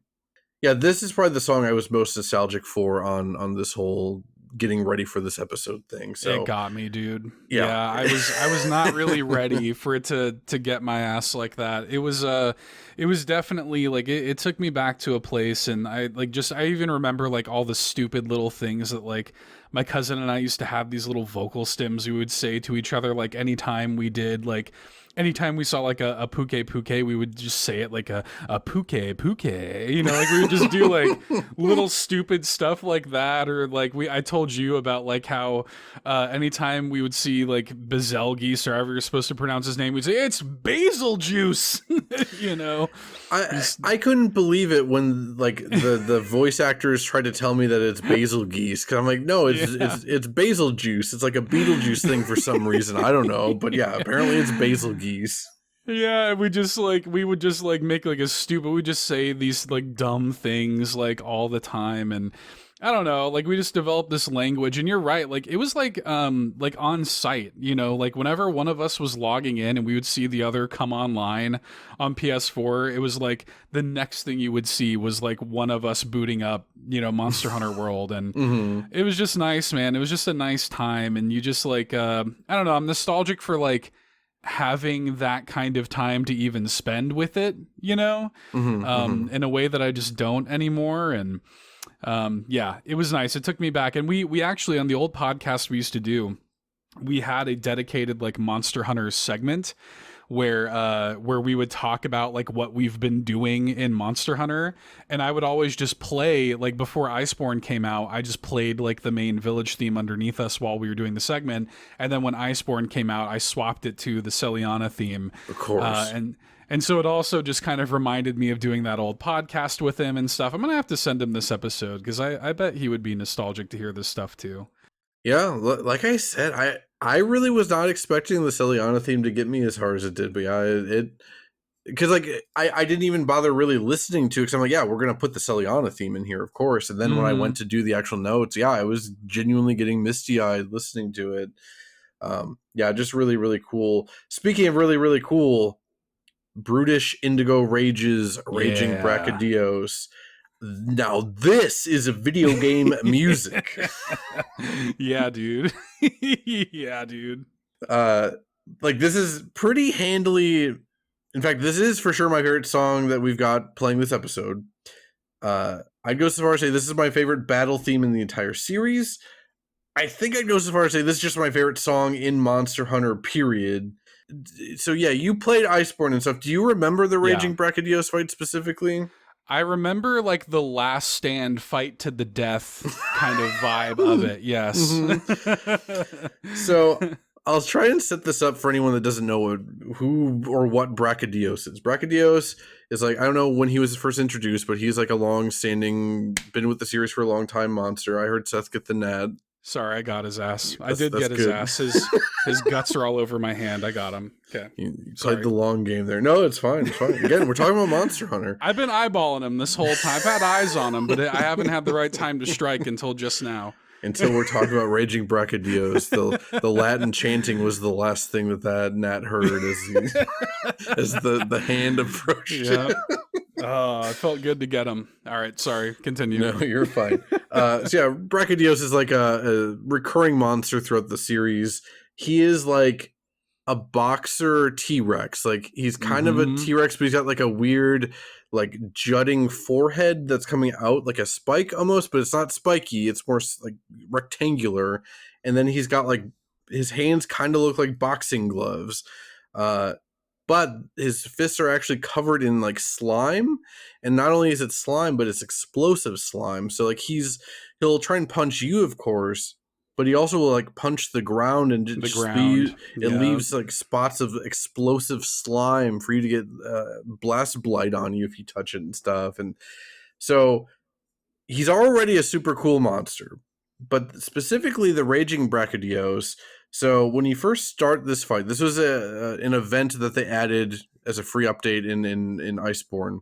When you first start the fight, it's kind of just like a harder Brachydios. From what I remember, it's not that different. He hits harder and whatever. But yeah, it even just plays the normal Brachydios theme, which is still cool when you're fighting him, up until this last stand area. Like you literally... Yep. He will always go to the same area when he's at a certain amount of health for the final phase of the fight, which is not normal monster behavior in Monster Hunter. And it's in this like volcanic cave area. And unlike anything besides like final bosses in Monster Hunter, you get locked in. It's literally a cage match against Raging Brachydios. And that makes him so much more dangerous because like it's a contained area and he's leaving all this blast slime everywhere. And if you're playing with multiplayer, you're playing up to 4 people, like everyone is just running around trying to avoid just getting punched by him. But there's also spots of explosive slime everywhere. No one can leave. And you're all just locked in there with him. And that's when this theme starts. Like the Latin chanting doesn't start until the final bell rings, until the final round starts against Raging Brachydios. It is so damn good. I was like literally shaking the first time me and my wife did this quest when they added him. And yeah, like I liked Brachydios before. I think he must have been in Generations because I think that's where I'd seen him before. I liked him, but he wasn't one of my favorites. And this, coupled with his characterization in Monster Hunter Stories 2, he is by far my favorite monster now. Like, there is no monster for me that comes close, and it is largely because of how good this theme song is. It is just so damn cool. Yeah, it's such a neat moment. It's such a cool visual too, because he starts like wailing on the ground, and like just the whole area kind of lights up around you, and it's just like it's a really cool moment. Like it feels like it's like, all right, dude, like it's time to play now. Like everything leading up to this has just been for show. Like now, like it is on, and it is such a cool feeling, and the music goes absolutely insane. I remember because I think they also was Iceborne when they added Rajang to the game too, or was he in the base game of World? I can't remember. I don't remember. I think it was with Iceborne, and if not, definitely so. Furious Rushing was not until Iceborne. Yes, so I remember specifically the Furious variant, Furious Rajang. I remember my cousin fought him before I did, and he was really playing up how difficult that fight was, which, like, yeah, it is, especially in World, because in World you're just so much less mobile than you are in Rise. And in fact, in Rise, I kind of find him to be a bit of a pushover. Rajang, like, he's boring in Rise, but yeah, in World, he does not mess around. Yeah, because you just have no, like, you can't just wire bug away from him, you know, and yeah, like, I remember, like, we did that fight. I'm like, okay, yeah, that was hard. But then, like, getting to this, like, this really felt like the ultimate kind of, like, challenge in the game. Like, just this like standoff against you and this powerful force. And you can tell, like, even just the design of the monster, like, it feels like a boxing match. You know, like, they knew exactly what they were doing, and it's cool to see them, like, I don't know, like, lean into the strengths. Like, they know, like, what they do really well. And yeah, it definitely one of the most memorable moments in that game, for sure. Also, I'm a big fan of weapons with blasts on it. Like, blast is my favorite status ailment in the game. So my Raging Brachydios blast insect glaive, that was like my go-to for the whole rest of the game. I remember farming Sharish Volda, I think, was like the final story boss of that game, and getting the blast glaive on so it could blow up the rocks and try and carve his scalp. That was like the hardest, like, carve to get in the game and stuff. And yeah, I love Raging Brachydios. It is so good. Oh, I did forget to mention, I didn't realize this until looking up YouTube comments. People were saying that Raging Brachydios in that final phase, the blast slime actually damages him too. Like, that's how much he's raging, that he's hurting himself trying to hurt you. Yeah, that's super cool. Sick. That's just really damn cool, dude. That rules. Yeah, I don't have, like, that many additional notes on the song itself. Like, it just nails that last stand fight to the death. Like, one of us is not getting out of here, you know, like that kind of vibe. And just, yeah, dude, the chanting and the horns, the horn boys are really feasting in this episode. to be so real. There's really good horns in damn near everything we're playing here. Yeah, so that's true. I wasn't thinking about that. Are we ready for the next break then? Let's do it. For our next break, we've got Murmurs from the Land Forbidden, Rotten Vale. This is from Monster Hunter World, the base game, composed by Akihiko Narita and Zhenlong Khan. And then we've got a Bewitching Dance, Mizutsune. This is the Monster Hunter Rise version, and this was composed by Satoshi Hori. And we'll be right back.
once again. That was Murmurs from the Land Forbidden, Rotten Vale, and a bewitching dance, Mizutsune, with the, I'll just call it Rotten Vale from now on. Sure.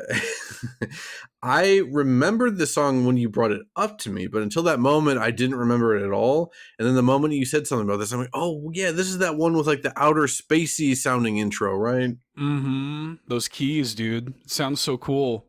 Yeah, so I forget if I said this already, but like the base game soundtrack of World was largely pretty disappointing to me. Again, we talked about at least like the hub themes, like comparing that hub theme to Celiana, but like it was kind of the whole thing for me mostly. You know, World and Wilds both are going for a more, like, I don't know, realistic isn't the exact right word I want to use when you're playing a game where you're swinging a sword around that's like 4 times the size of you at Dragons or whatever, but like a slightly more grounded tone, and that even reached the music most of the time. And I feel like in base game World, there just isn't that much that excites me music wise. Again, there is a decent amount of it in Iceborne, but this is one of the few base game World songs that like I'm like, oh yeah. And to be fair, even then, a big part of that is just my associated memories of it, because like this is when the game kind of starts getting more real, both like story wise and also gameplay wise.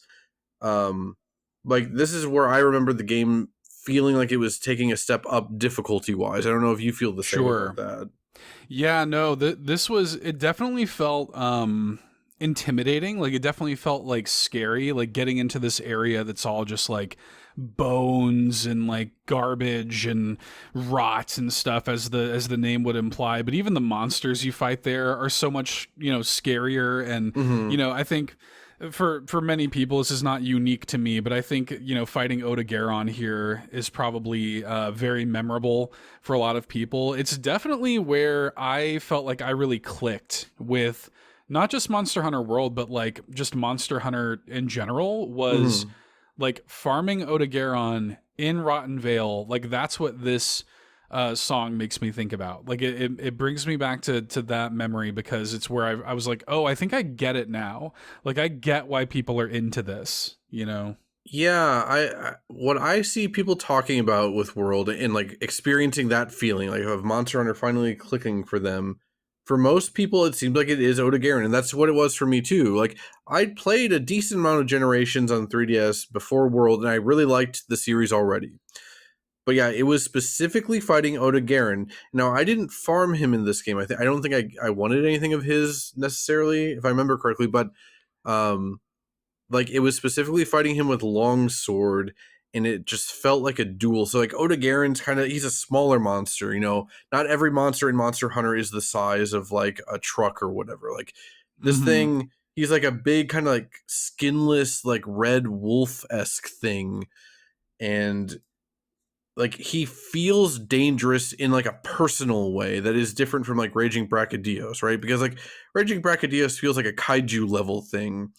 Odogaron just feels like a really big, strong wolf that's trying to hunt you specifically and kill you. Yes.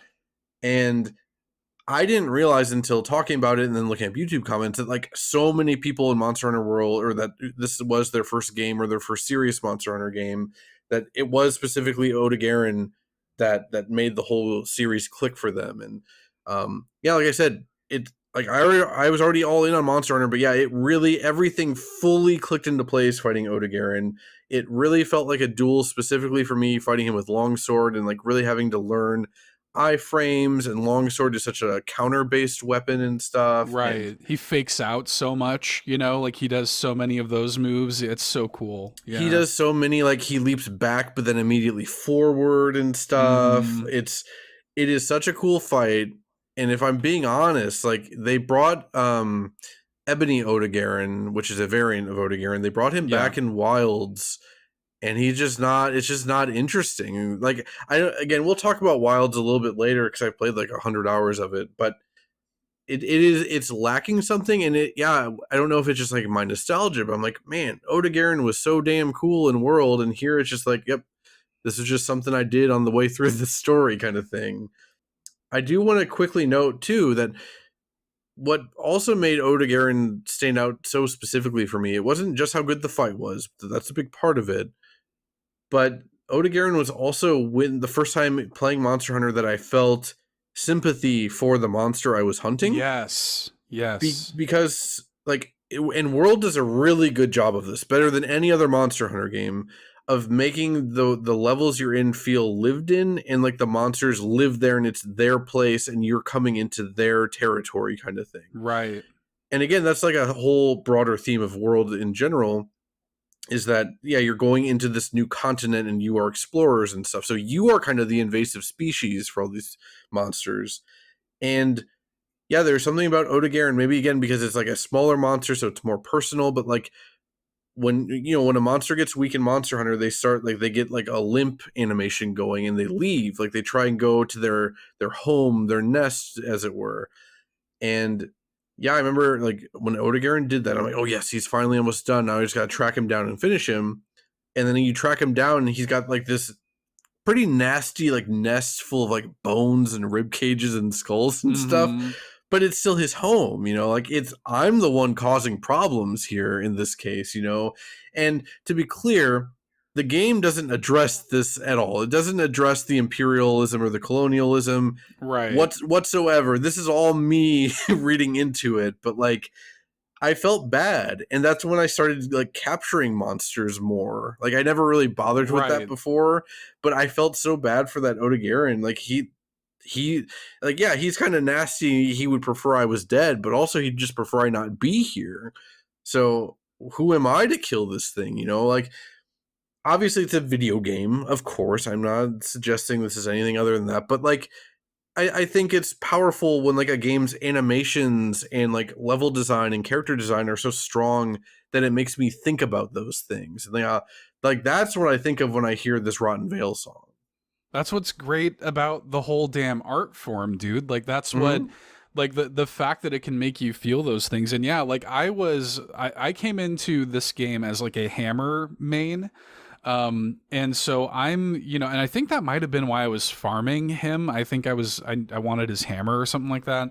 And anyway, like I'm just wailing on this dude, and yeah, he's limping away, but also when you do enough head damage, they start like drooling, and like, I felt terrible. I'm like, oh my God, like I'm like beating him senseless. You know what I mean? And he's like he's already living in this like polluted, dangerous, like it's like he's acting aggressively because he's just a product of his own environment that he's in. Like, it's like, there's like this place in, I think it might be somewhere in Africa or something, where there are these lions that like just drank nothing but like highly like salt water, and it made them like super aggressive, and like they would just like they would hunt people and stuff like this. And I don't remember what it is. We could look it up or something, but it reminds me of that, like something completely out of their control just because of the environment they're forced to live in.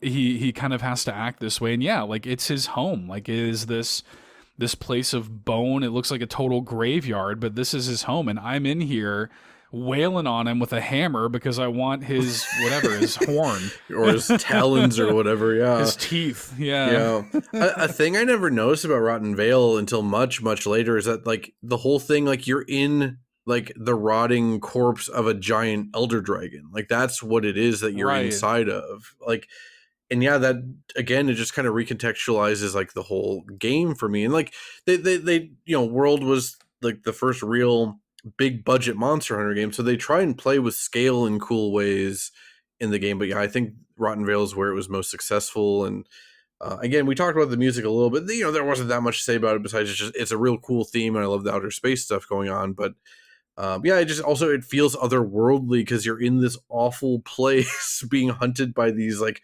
the creatures were just like more aggressive here than you'd seen up till now and stuff. Yeah, well, and they lean into that with the music too, because it has like there's stuff in this song that feels like a horror game or something. Like there's nice string stabs and like deep primal drums there, but there's also like I think it's called like a guiro or something like that. Like that kind of, it sounds almost like a toad or something going off. Like it's that you like run, like when you play it, it's like this instrument where you run like a wooden block along like the spines of this thing, and it makes like these kind of croaking sounds that you can hear. And there's like a little like descending mandolin at like 143. It sounds like a moment from like a Silent Hill game or something.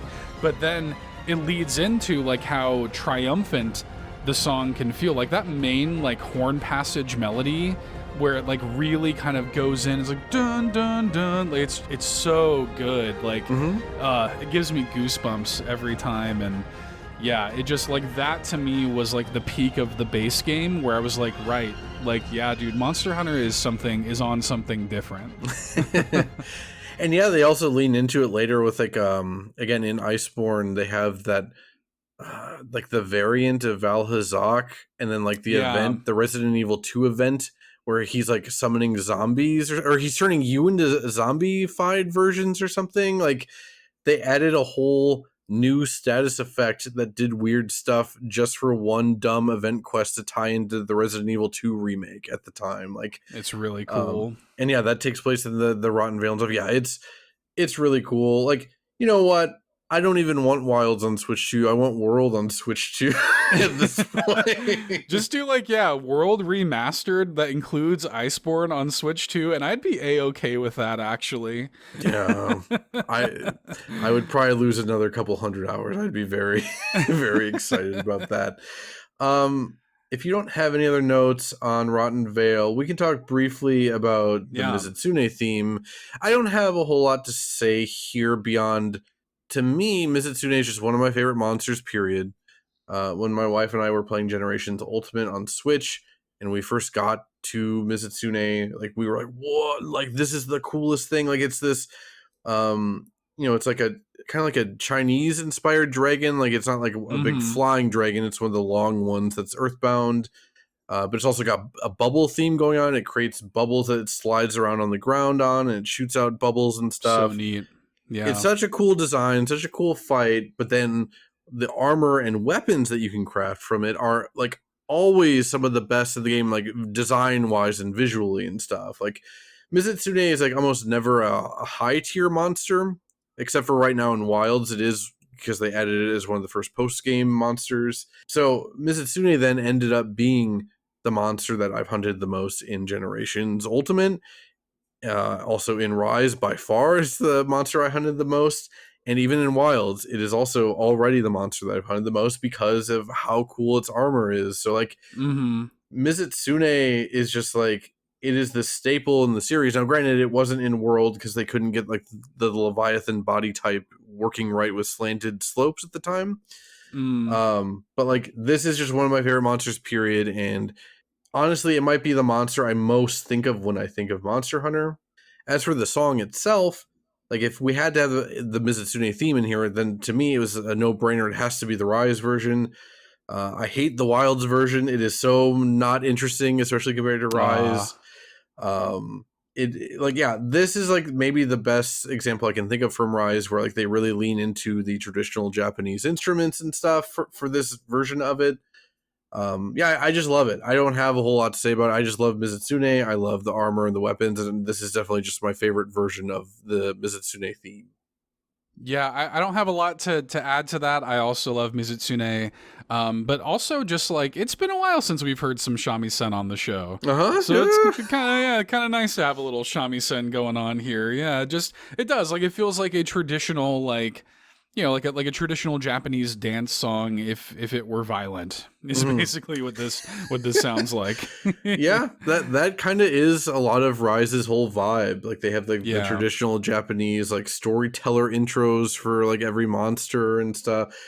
Man, I just love Rise. I do too. Actually, I've got a lot to say about this for one of the songs we're about to talk about. But yes, that narrator, the storyteller narrator, is such a nice touch with Rise. Rise was so good. Rise was incredible. With that, then, I guess let's just go on our next break.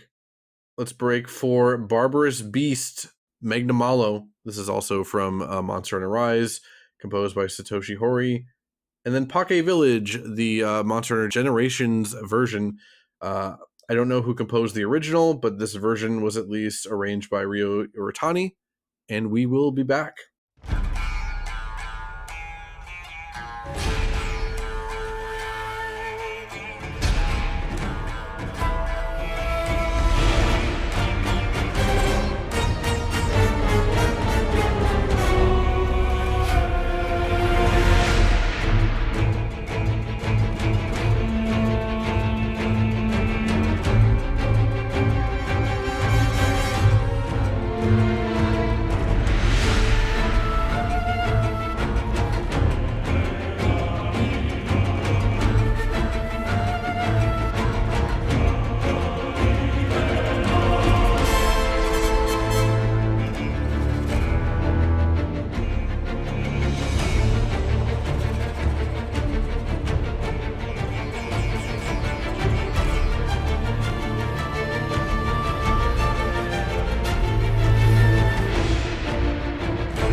Barbarous Beast, Magnamalo, and Pake Village.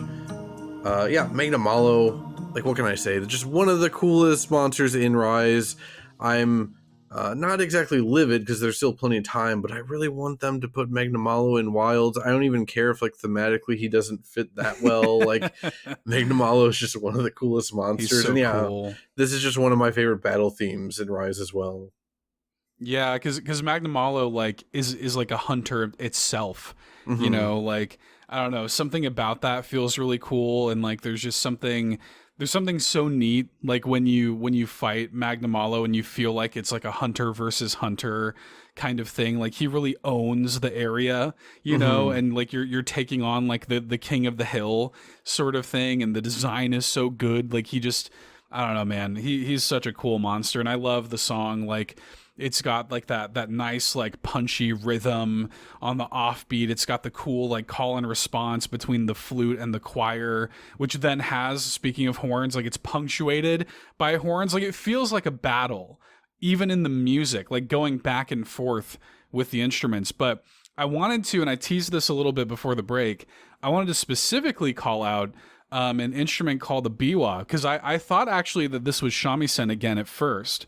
And I was like, it doesn't really sound like shamisen. So I did some research, and it's another like kind of like, you know, old Japanese instrument called the biwa, another string instrument. And what I found out is this instrument is actually very rare, and almost nobody plays it anymore. It's this giant like string instrument, and you play it with like a weird pick made out of like a tortoise shell. And Capcom, I think I saw this video or something a long time ago. Yeah. Okay, yes. Capcom has a video of the guy they had to hire to do the biwa performances in the game. There's a video of him playing it, and he's also doing the live narration of Magnamalo's intro while he's playing the track. Oh yeah, in the that's video. So cool. This guy, his name is, I'm sorry if I'm mispronouncing this. His name is Kakushin Tomoyoshi, and he is one of the only living people that still knows how to play the biwa. And so Capcom had to specifically hire him because they wanted it. It was important to them to have that instrument on Rise's soundtrack. And the Magnamalo hunting horn is a biwa. And I didn't even realize that. Oh, so, yeah. I did notice that it was a string instrument, but I didn't know it was that specifically. Yeah, that's really cool.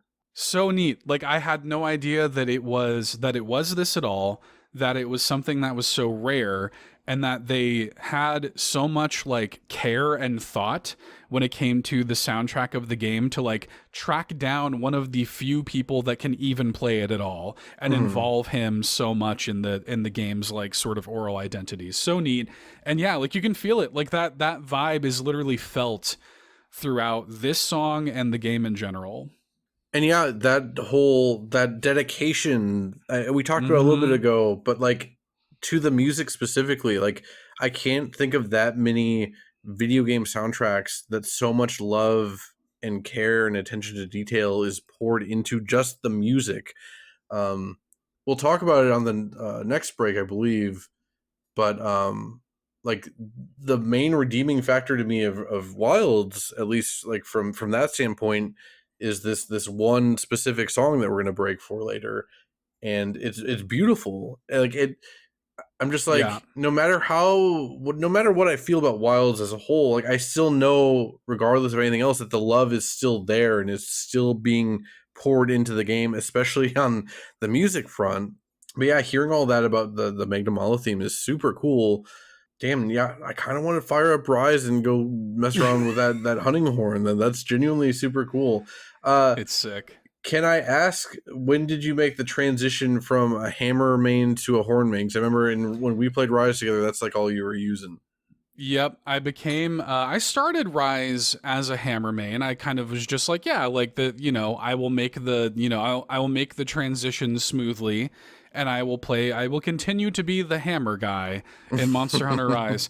But then I found myself wanting to experiment more, because even just the addition of the wire bug in Monster Hunter Rise, like, really does change the entire like play style of like of everything essentially. And and Hammer still feels good to play in Rise, and I still like playing it, but I found myself like getting into stuff. Like I got really into Switch Axe for a while, and I really liked it. I've messed around with a bunch of different weapons, but I was like, you know what, I'm gonna give Hunting Horn a try, because I always, like, whenever I would play with randoms, I tried not to play with randoms, but anytime I did, I always had this feeling of like, oh, sick, someone's got a hunting horn. Yep. Awesome. Every time. It's like, oh, yes, we got a hunting horn in here. They know what they're doing, just inherently because it's a hunting horn. Yeah, so like I wanted to be that guy. Like I wanted to be the guy that people were excited to see join the party, That reminds me of that Michael Scott quote of like, I want everyone to like laugh when they see me and then applaud when I'm walking away.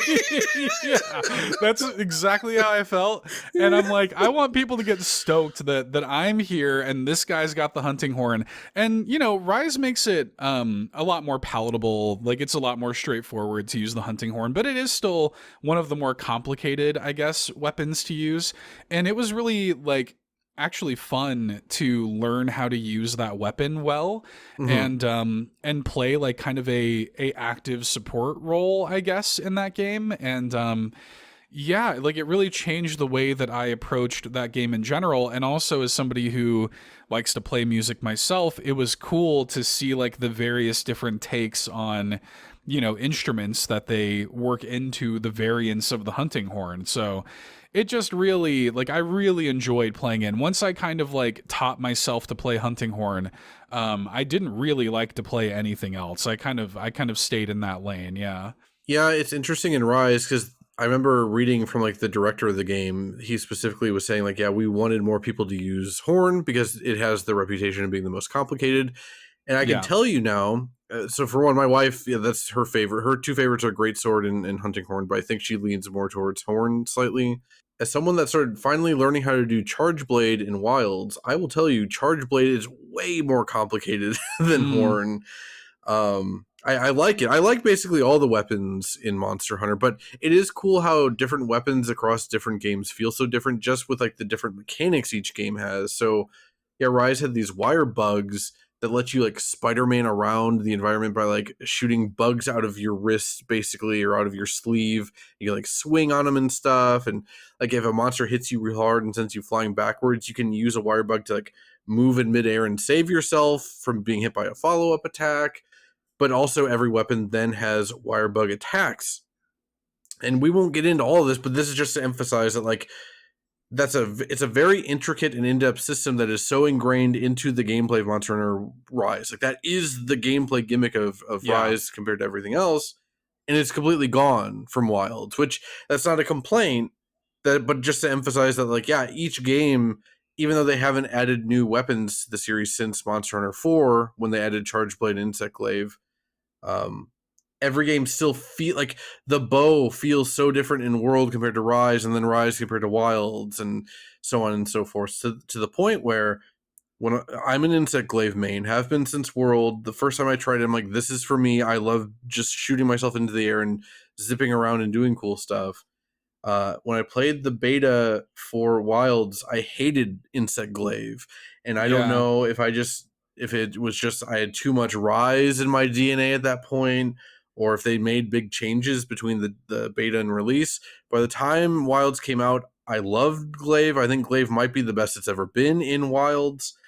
But yeah, like the wire bug stuff was so good, it made everything else seem lesser. And it still kind of does to me overall, but it's just such a cool mechanic. But I'll also say about the horn, I guess, is that I've started using it a lot in Wilds, even though it plays a lot more like it does in World. Like what they did with it in Rise, not to get too super nitty gritty for anyone that's bored or whatever, but like they kind of made the horn way more spammable in Rise in interesting ways. Right. Like you can like swing that thing around and do so much damn damage in Rise. It's easier to do damage as a horn dealer in Rise than it's ever been before. Whereas in Wilds, it's back to being like, it still does really good damage, but your main role is still a support role. And that is kind of like maybe the last gameplay thing I wanted to really mention here to try and hammer home for people is like, when you get to play with an actual group of people that know what they're doing, or you're just a group of friends doing stuff, Monster Hunter is like the best co-op game that has ever existed.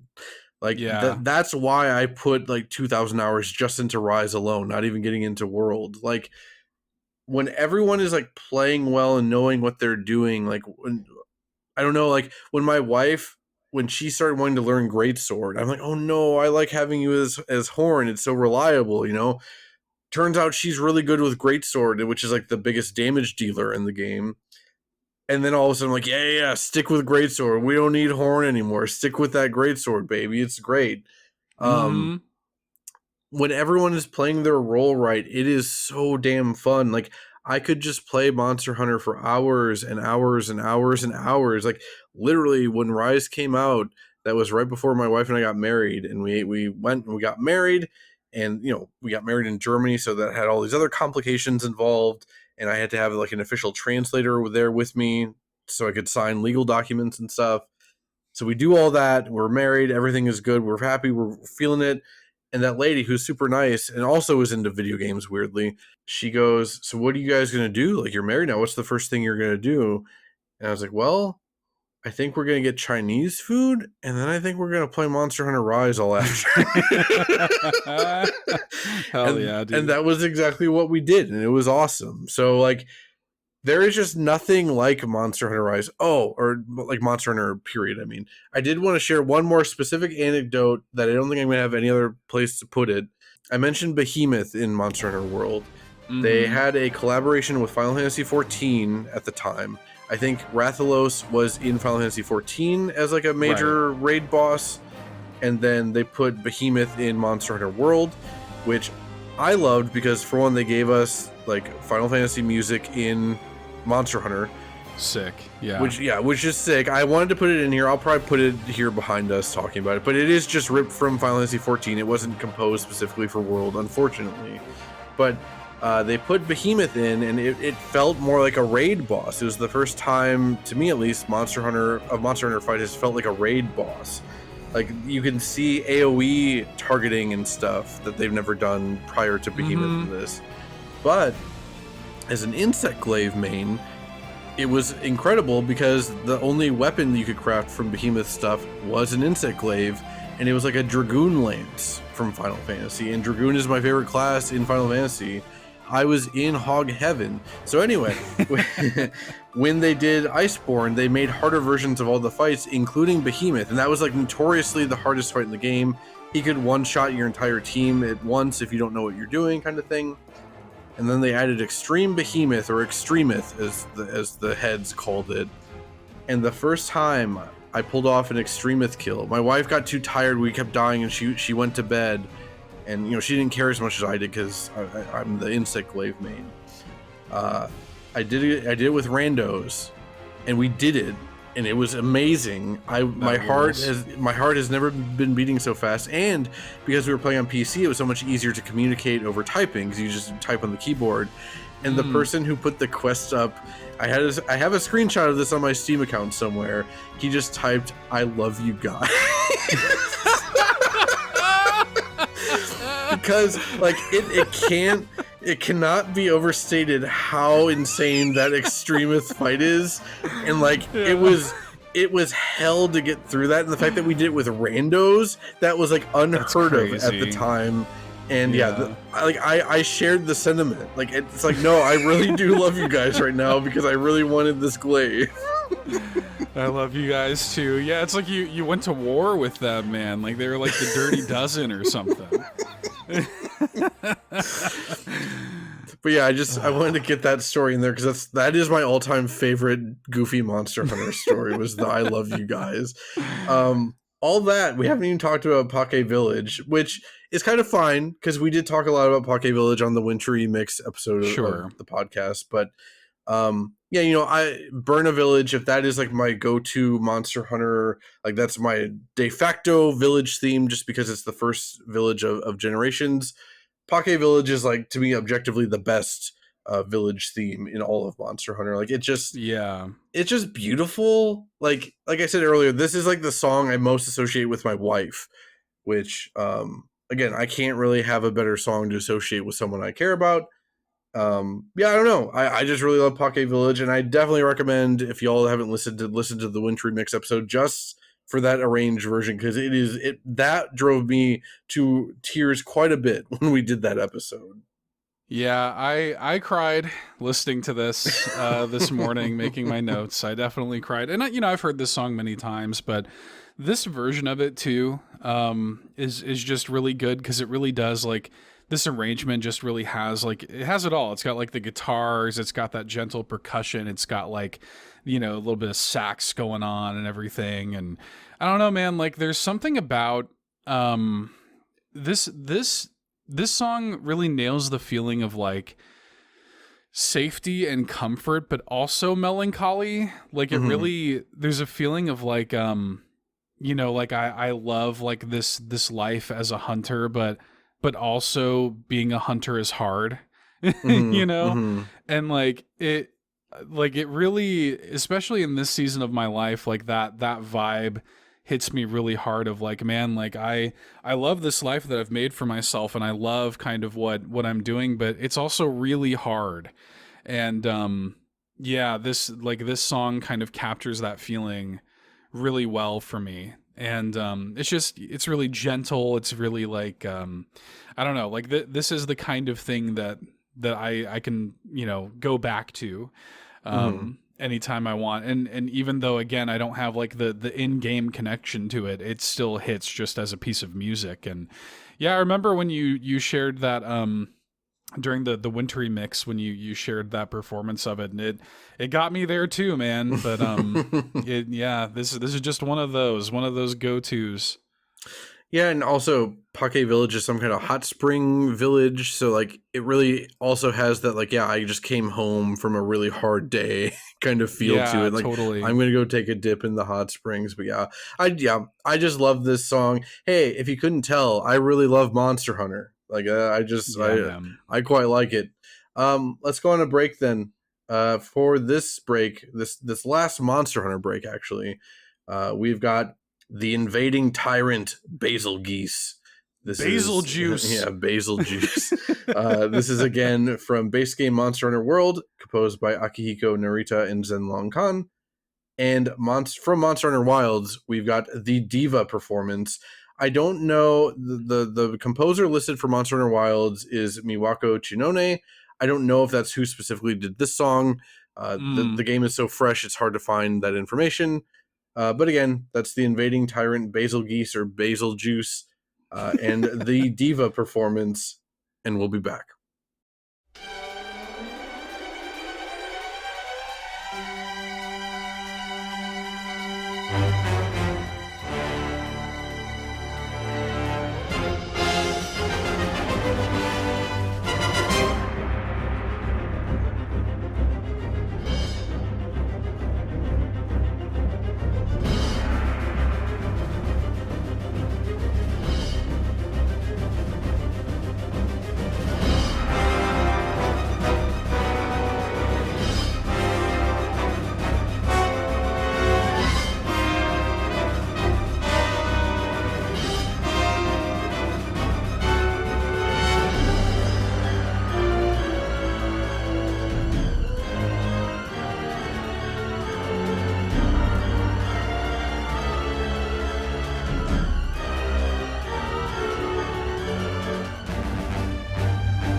once again, that was the invading tyrant Basil Goose.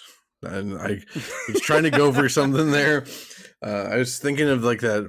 What was it? Is that Willy Wonka where it's like gooses, geeses? Yeah, I think that's when she's singing about the goose that lays the gold eggs. I know it's basil geese or basil juice if you're nasty.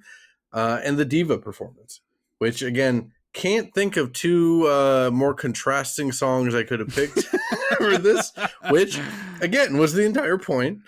So with the invading tyrant Basil Geese, this is the song I probably most associate with base game Monster Hunter World. So if you're not a Monster Hunter person, most of the time when you're playing Monster Hunter, the big monsters will actually, like, they don't care about you. It's maybe if you get too close or something, they might like look at you weird and want to start a fight. But for the most part, monsters aren't like trying to hunt you down and kill you, really. But there are a couple, namely Devil Joe and Basil Geese, that will actively like track you down and mess you up. And for me, Basil Geese is just really funny. Like, I think this is maybe the funniest song in the game, despite the fact that like it has a sinister tone to it. But like, I've just been dive bombed by Basil Geese so many times that it's funny at this point. Yeah, and also Basil Geese just looks very, like, to me, he's kind of cute. Like, he's this weird, like, scaly giant pigeon jet fighter, and he shakes his head and explosive scales drop down and land on you, and then again he also dive bombs you. So it's just this it's so funny how threatening it is, because it is. He's like a late game monster. He's a post game monster, I think, and he hits hard and he explodes and stuff, and he'll literally dive bomb you out of nowhere. But also, yeah, he's just kind of cute. He's like this big dumb cute looking thing. And also, yeah, for me personally, I hunted him a lot in World and Rise because he's a great insect glaive fight because he goes in the air so much. I like meeting him in the air and fighting there.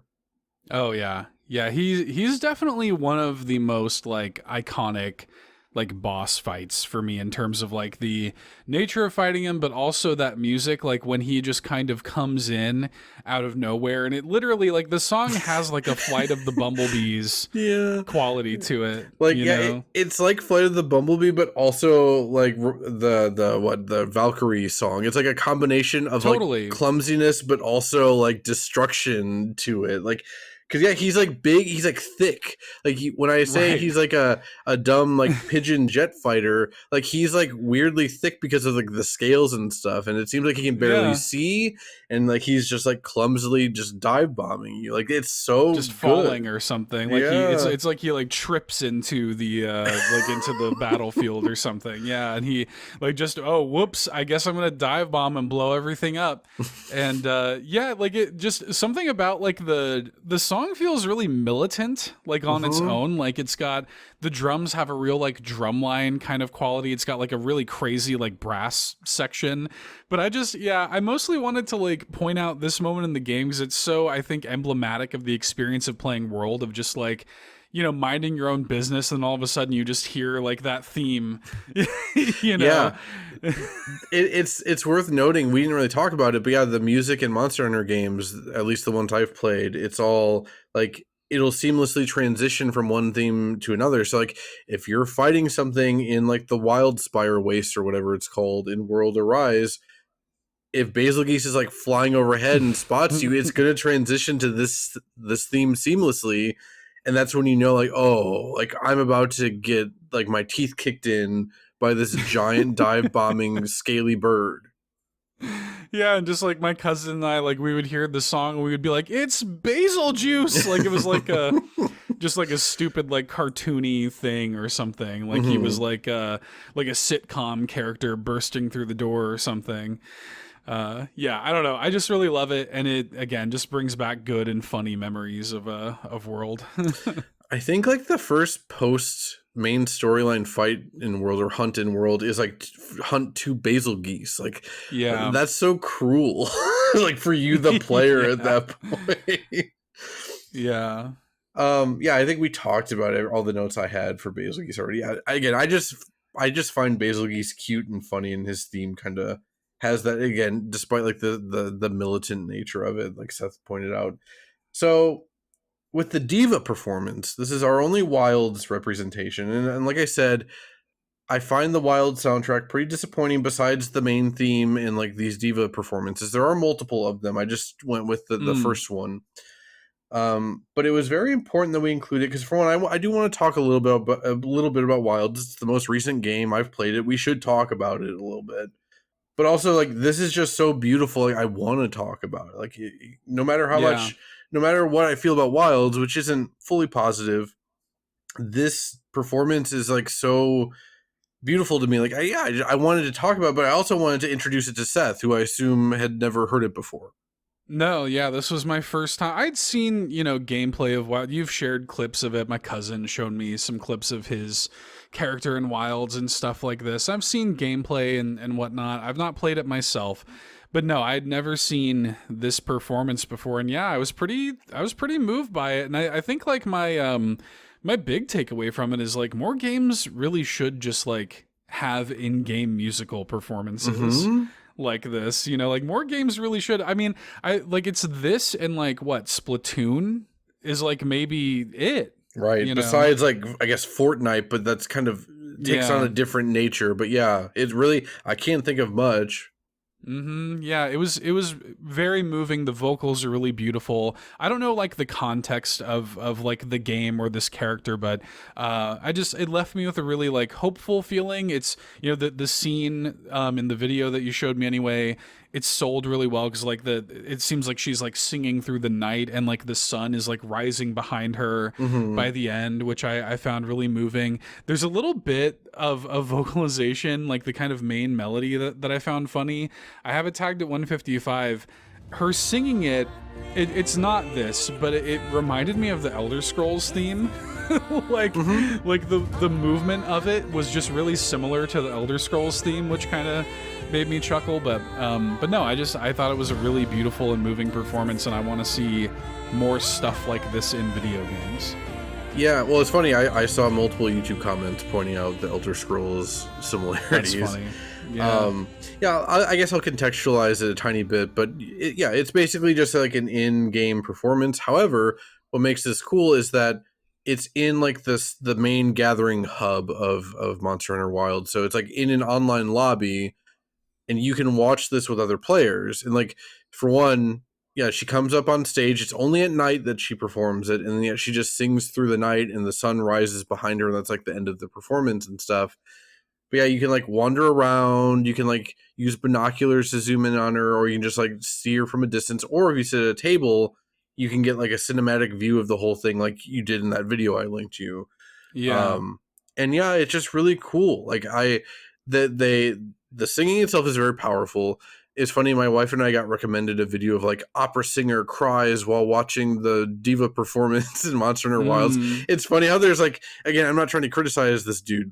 I don't know him, but it's just funny how there's like YouTube reaction videos to like literally everything. Like if you want to watch like a mattress salesman react to things, you can do that on YouTube nowadays. Like it's very funny to me. But again, there is obvious value in hearing what an opera singer has to say about a performance like this, obviously.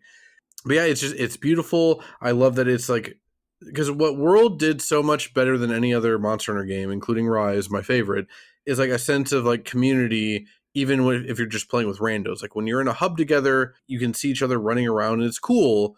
But Wilds does it even better because of this. Like for one, there's also mini games you can play in the Gathering Hub here. There's like arm wrestling and like an exploding barrel bowling mini game.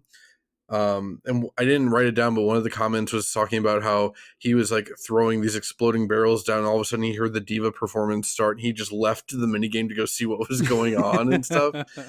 It makes the game feel alive and cool. I just loved it. Also, it's very meticulously like motion captured her singing and stuff. All the arm gestures and stuff. It's beautiful. And again, it is. I put this as our last, besides the end song, besides our outro. It's the last dedicated Monster Hunter song because I just wanted to emphasize like how extra Monster Hunter is about the music. We've talked about it multiple times during this episode, but they really go so far above and beyond. Like they didn't have to do this. Like to whose benefit is it to put something like this in the game beyond like music nerds? But then again, looking at YouTube comments, there are plenty of people that are just more casual video game players that aren't paying attention that were like, wow, like this really grabbed me and this really got my attention and like I noticed this thing. And again, when they were doing the Spring Blossom event for a couple weeks, they had a new one of these that was made specifically for the Spring Blossom event. She's singing a different song and stuff. I think it's like a arrangement of like a Monster Hunter 2 song or something from what I was able to see. Okay. But yeah, I'm looking forward to that. I'm assuming every like gathering hub season will have a new one of these and stuff, and that's just cool. I just love that. Like that is what I love about Monster Hunter. You know, when it comes to Monster Hunter Wilds as a game, it succeeds as a single player game better than it ever has. Like I think, you know, the story isn't doing anything special or spectacular, but I think they did a good enough job to where it is going to appeal to someone who just wants to go through a single player and feel fulfilled without feeling like they had to put like 300 hours into farming monsters or whatever. So for that, I appreciate it, but the game is like weirdly easy. And again, you know, we were talking at the beginning that like I don't like the idea that Monster Hunter has a reputation of being so hard and you have to do all this farming and stuff. You really don't. But it also feels weird that like even in like the hard stuff, like the tempered monsters, if I'm in a room with 4 people, we just clobber that thing and it can barely move and it's dead in like 5 minutes. Like I don't like that. It doesn't, like, for one, it makes me feel bad for the monster, but not even in an interesting way, like the Odogaron thing. It's just like, this is just dumb. Like, like, what are we doing? I don't know if they just need to do balance changes or whatever.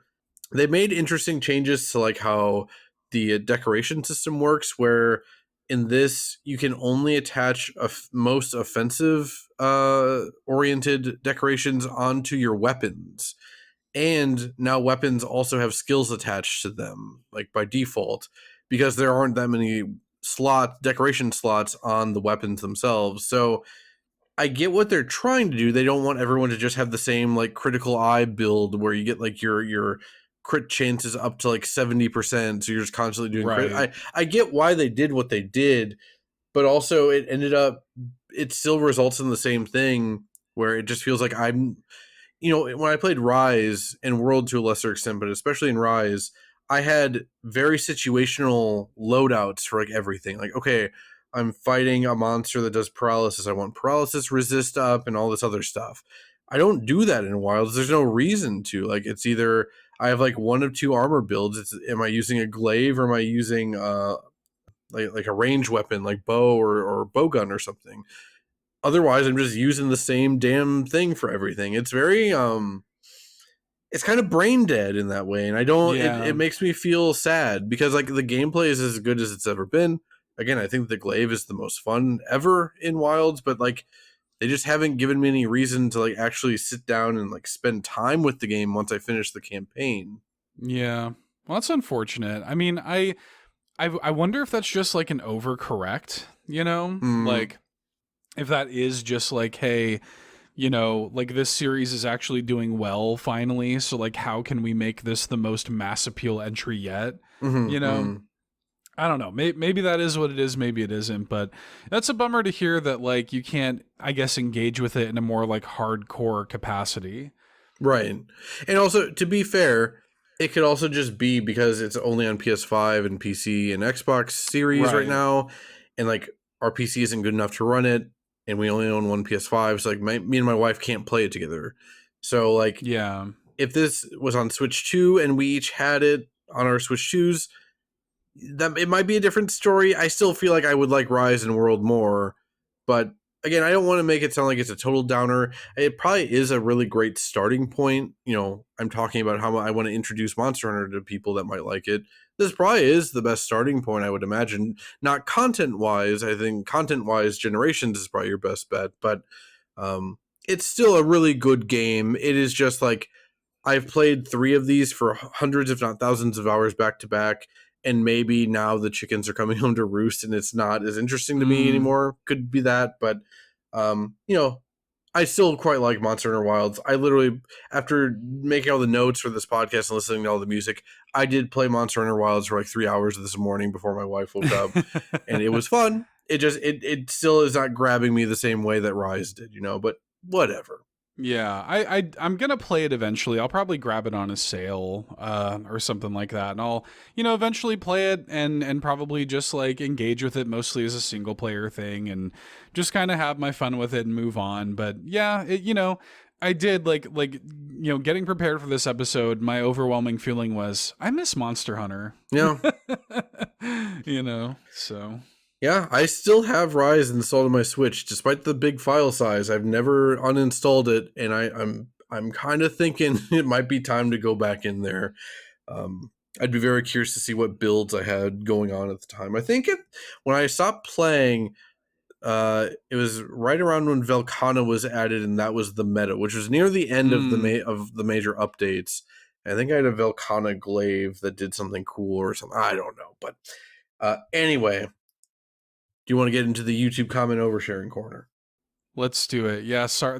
I regrettably, Matt, I have to inform you that a second gnat has hit the podcast. Okay. We have to back up for a second because one of the YouTube comments that I found and I almost put in the show, but it was like they didn't quite get the joke right, was about basil geese, and it was something about like a second basil geese has hit the towers or something. But they like the format wasn't quite right, so I'm like I can't do it. That's funny. Yeah, anytime I hear like a second anything, I think of that reference. And now my eyes are just following. So I'm gonna try to refrain from killing this thing while we're still doing the show. But yeah, it is try here. And capture it, show it some humanity. Yeah, I'll try to capture it and let it free. Yeah, maybe I'll just get some. I'll get less parts doing that. But you might get the higher chance of getting other parts, though. That's the benefit of capturing. Nat gem. Yeah, I'll get the nat gem from him. I can finally build my hammer. Anyway, let's do it. One of the cooler monsters in Wilds is Rompopolo. That's like a kind of weird giant mosquito that's like shooting oil at you and stuff. It's pretty cool. Hell yeah. The monster designs in Wilds is fantastic. I will give them that. Anyway, the YouTube comment oversharing corner. This is the section of the show where we read off any funny or memorable or interesting or downright insane comments that we stumbled across while grabbing songs for this episode. We got quite a few of them. I laughed pretty hard at some of these this time. For this first one, we've got YouTube user PKMist2164 commented on a bewitching dance Mizitsune 13 days ago, actually.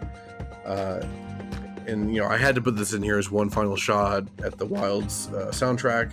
He just says, returning here to cleanse my ears from the Wilds version. Because, agreed. The Wilds version of the Mizitsune fight is so disappointing musically. The actual fight is great, but musically it does not hold a candle to the Rise version. That sucks. I'm gonna have to listen to that. Yeah, gotta give it a try. Hear what's going on. See why it's so bad. Yeah. It's probably not bad. It's just not as good as the Rise version. Is probably all it really is. Yeah, sure. Well, I added a couple of these in here. You know what? Let me just get to this one first, because I think actually the last one you have in here I think is the perfect one to end on. So let me do this one here to not disrupt that flow. YouTube user just someone who likes bears commented on Best Buddy Summer Remix 2 years ago. The kind of music that Google Photos puts over every time it does a collage. This goes over my head a bit. I've never used Google Photos, so this is a recent thing for me. I deleted my Facebook like a year ago or something like that. My wife and I both deleted it. I recently reactivated it because I wanted to grab all of my pictures off of it. And they have a function on there where you can just, transfer everything through Google Photos.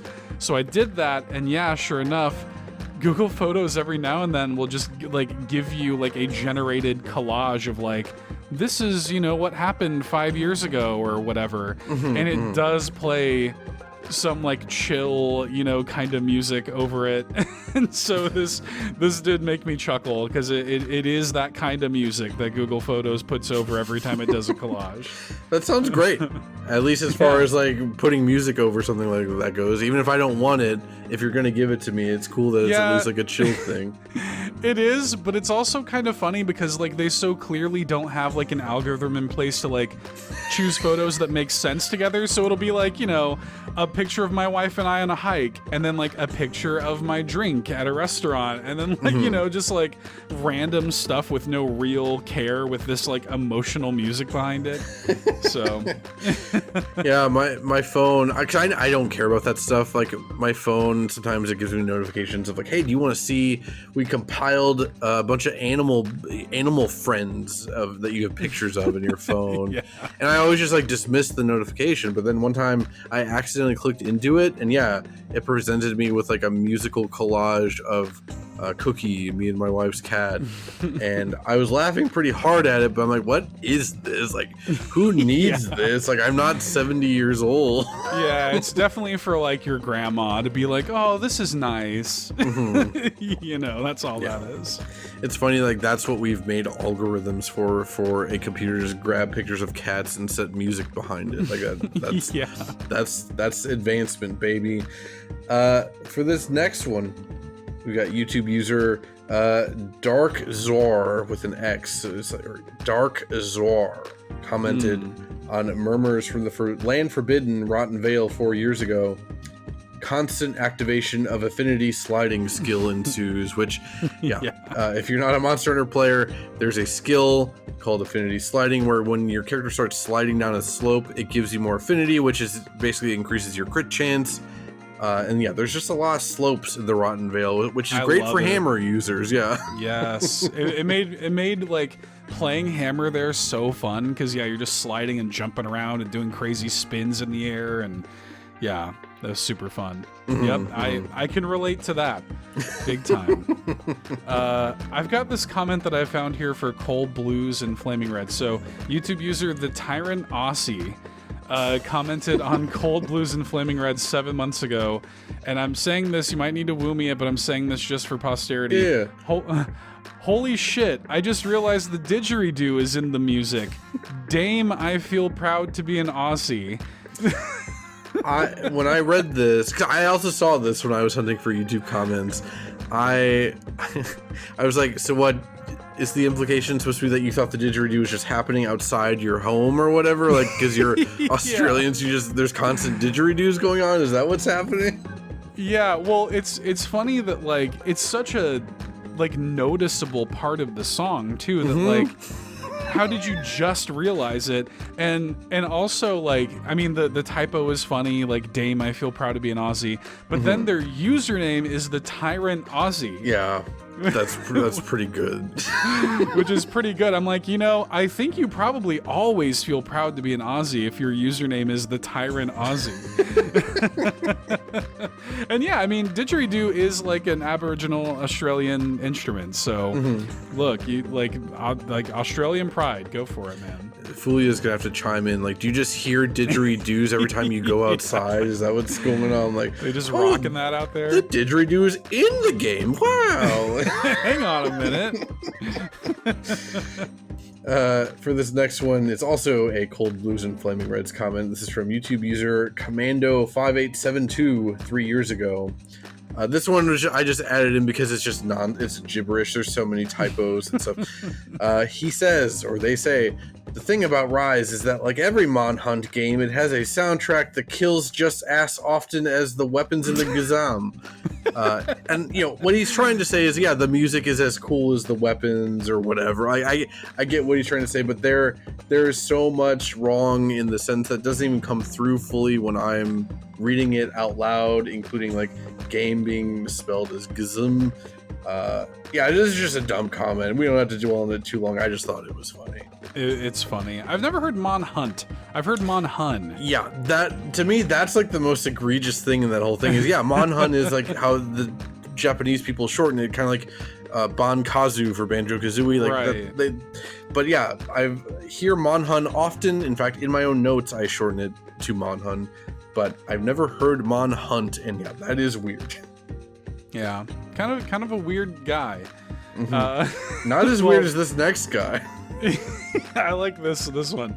YouTube user the Cheese Slice 9 commented on the Diva performance 3 weeks ago.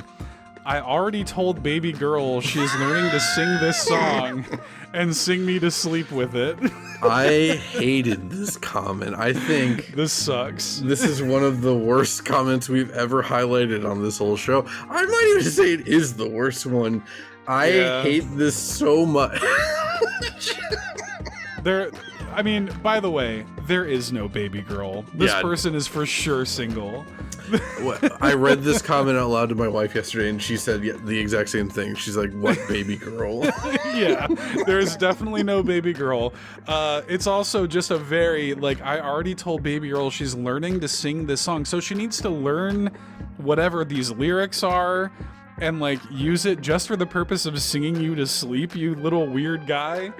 But also, not even I asked her, I told her. I told baby girl, oh, dude, you're the nastiest little creep. Just get out of here.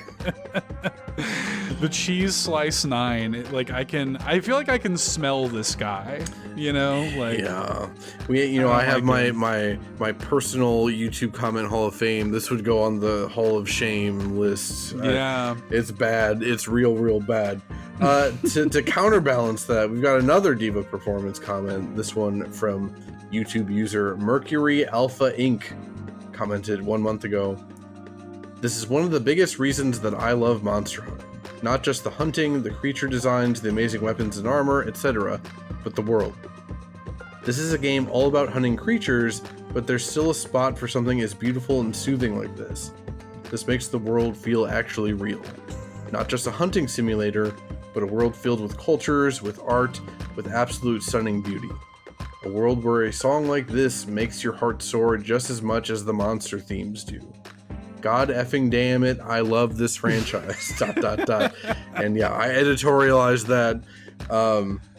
But yeah, that's the perfect summation of everything that we've been trying to hammer home with the message of this episode. It's there is so much to love about Monster Hunter. It's not just how good the gameplay is. And yeah, the gameplay is very good, but there is so much to offer. And yeah, again, to the credit of Monster Hunter Wilds, they do a really good job of introducing you to different cultures in this game in a way that the other Monster Hunter games did not. So I think Mercury Alpha Inc. was pretty spot on with this.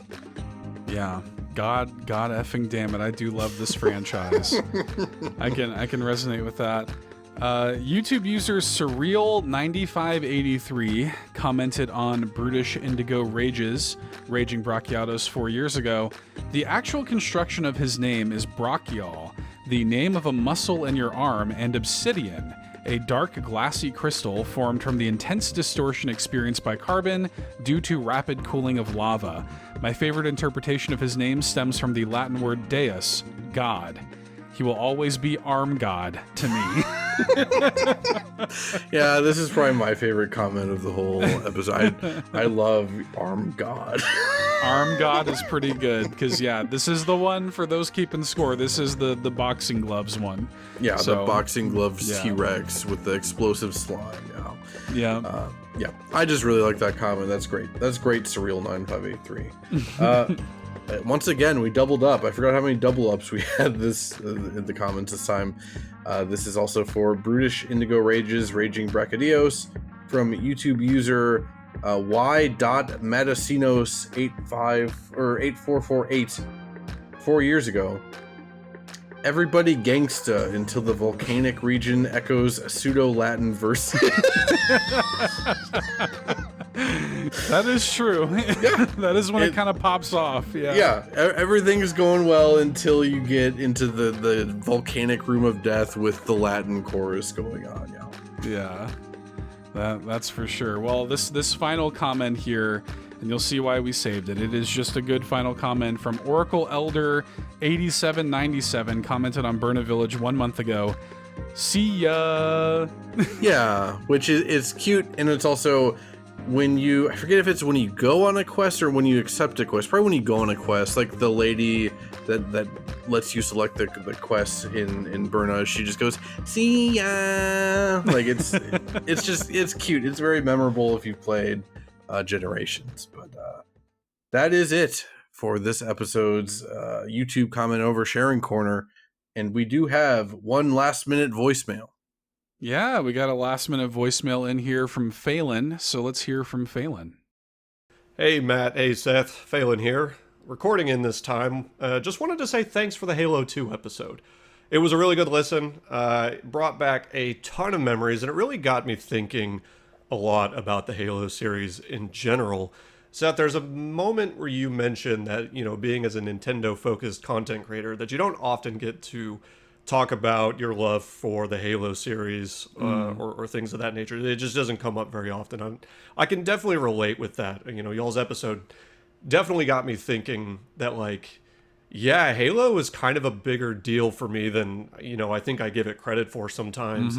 Between playing 4-player split screen with my family, all the way from Halo 1 to Halo 3, countless hours spent on Xbox Live, several co-op runs, diving into the lore, and of course, enjoying the music, which I think is kind of what makes Halo so special. I think the music is very, very key to that feeling that is Halo. So much so that my dad, who does not really frequently listen to video game music, very, very proudly has several songs from Halo Combat Evolved and Halo 2 in his music collection, as do I, because they're just absolutely amazing soundtracks. Really good stuff. And, for me, that was kind of my introduction to games outside of Nintendo. I'd grown up on, Mario, Sonic, Pokemon, Kirby. Halo was, the first game I played that wasn't Nintendo that showed me, there's more out there, and eventually would lead me to discovering, other series like Mass Effect and BioShock and Borderlands and just all around amazing games like that.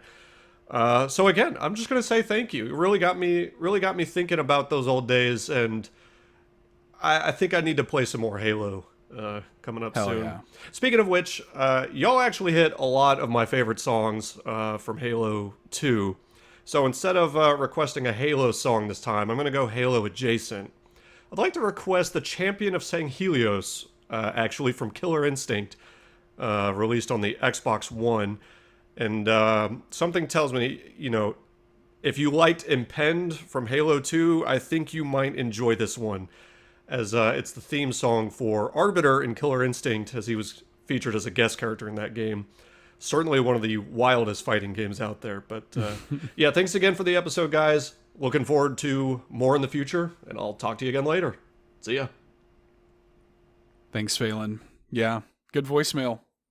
yeah. Thanks for calling in. Yeah, nice and crispy. He didn't call in. He emailed that in. Oh my God. I want to take a brief moment. He was when he emailed it in, he was saying, "Hey, if this is too long, let me know."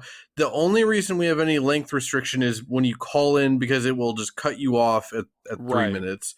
If you're emailing in, you don't need to worry. I mean, don't go on a half an hour tangent or whatever like we do, if you can avoid it. But you can go for it. It's fine. Don't worry about it. Wow, Seth got the other net. It sounds like I missed. Oh, yeah, okay. I missed. But yeah, thank you for calling in, Phelan. I know Seth in particular. That was a very Seth produced episode for multiple reasons. Most notably because he is the Halo dude of the two of us. Again, I like Halo 2, but not nearly as much as Seth does. So yeah, it's appreciated to have any kind of, that's why we do it, right? Even with games that Halo 2, you would think doesn't need a reminder. People don't need a reminder for how good Halo 2 is and the soundtrack is. It turns out that people do sometimes. Even I do, right?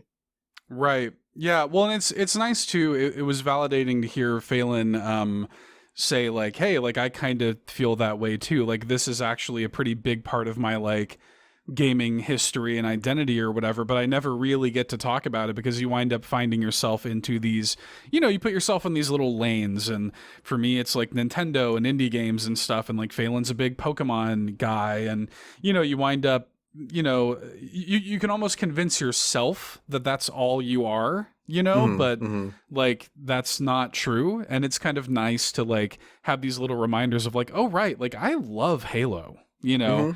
Like, and I really love this game and this music. So it was, yeah, that whole episode was a nice reminder of that. And it's cool to hear Phelan express those same feelings. And it's cool that like his, you know, like he mentioned like his dad, you know, connected with it too. So connected with that music too. So that's really cool to hear. Yeah. It's funny. You and I were even just talking last night, a few hours before that voicemail even came in, that, like, yeah, just wanting to be able to talk about the things you want to talk about, right? And like, not putting yourself in a corner with stuff like that. So, yeah, that's kind of what this whole show is like trying to be about, and why we cover such a big variety of games. Like, we could have just done a whole show of nothing but Nintendo games if we wanted to, but like, why would I want to? You know? And yeah, because even though like I love Nintendo games just as much as anyone, yeah, we wouldn't have reason to do a Halo 2 episode and whatever. So I think that's just like a thing that me and Seth are kind of consciously trying to do, especially going forward, is just do the things we want to do, talk about the things we want to talk about, even if there's no like real context for it. That's kind of the beauty of the show. We just decide, hey, we're going to do a Halo 2 episode, and then we did it, and it was pretty good. Let's go on this final break then. Let's play Phelan's request, The Champion of Sang Helios from Killer Instinct. This is composed by Atlas Plug and Cell Dweller, apparently. Apparently season 3 was composed by them. And we'll be back.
that was the Champion of Sang Helios from Killer Instinct. I've never played Killer Instinct on Xbox One. I actually did watch a lot of competitive Killer Instinct when it was new, back in, 2013? Like the first 6 months of the Xbox One's life, I was like, this is pretty cool, actually. Like, this is actually a really neat take on Killer Instinct, way better than I ever would have thought a modern Killer Instinct could be. But I guess I just stopped paying attention, and I'll be honest, I didn't remember, or maybe I never knew that Arbiter was a character in Killer Instinct. Yeah, they did it, I guess. Well, I got an Xbox One. I was an early adopter of it. It was the last time I even pretended to really care about having an Xbox until kind of now. I kind of want an Xbox now. They have some good stuff that they've been putting out, but I was a big fan of the original Xbox, as I've mentioned. It's one of my favorite consoles. I was big into 360, and so coming into Xbox One, I was like, yeah, this makes sense. I'll get one of these. And it sucked. Like, that console sucks. Like, it's awful. And but I remember when Killer Instinct came out, it was like one of the few like good games you could play on it, And You're telling me it's better than that Rise Son of Rome or whatever the hell it was? Yeah, you had like that and like Titanfall and Inside, and that was like about it in terms of like good Xbox One games. And I remember Eric came over one time, and he didn't have an Xbox One. He'd never played Killer Instinct before, and we played it. And I remember that dude lighting up like a kid in a candy store playing that game. Like, just the pure joy on his face. And in particular, the announcer, whenever you pull off like an ultra combo, the announcer goes crazy in that game. He's like, ultra! Like, he like loses his voice. Like screaming at the top of his voice. And so like Eric was he thought that was hilarious. I remember he was like so taken by that. And anyway, that's my favorite memory of this game in particular. But the inclusion of Arbiter, the big miss here is they didn't get Keith David back for it. It's like, what?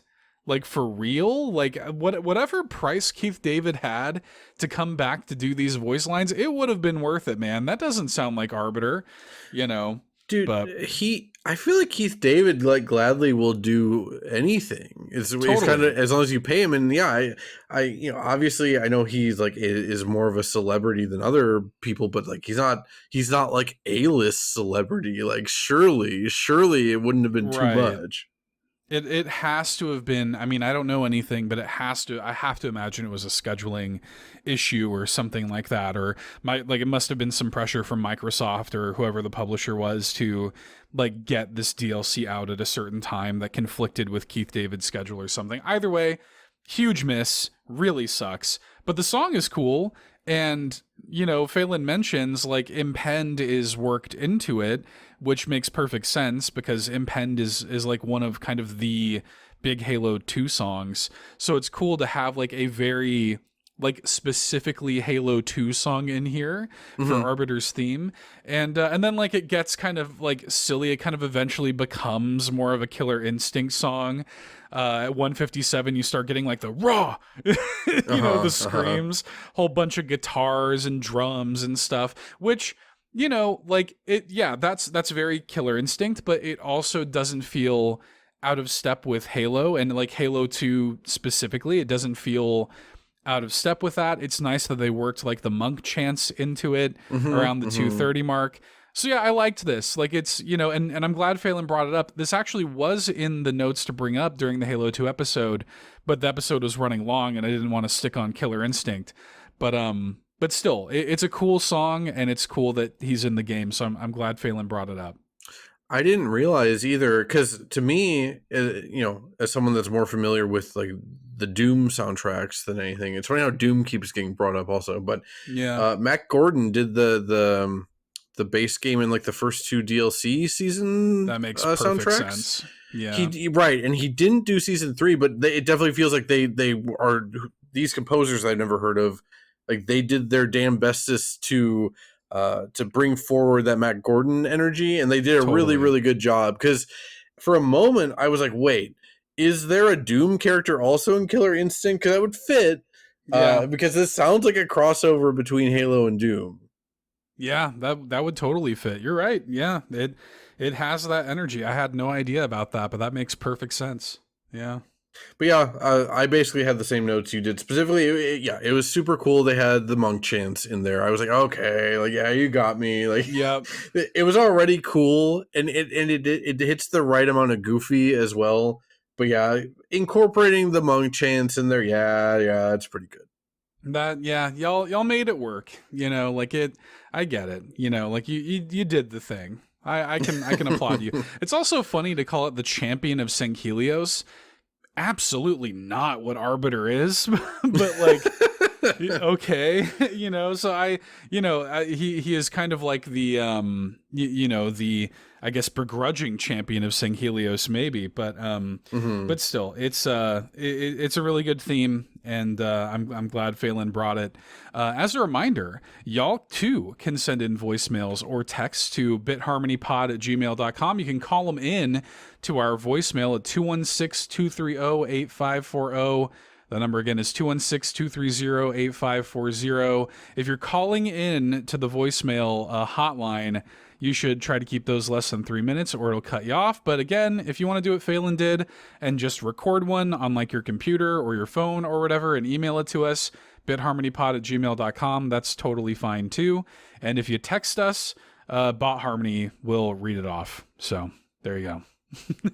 We love having Bot Harmony read off weird sounding text with goofy video game words and stuff like that, or Chili's menu items. Yeah, or your reminder that your table's ready at Chili's.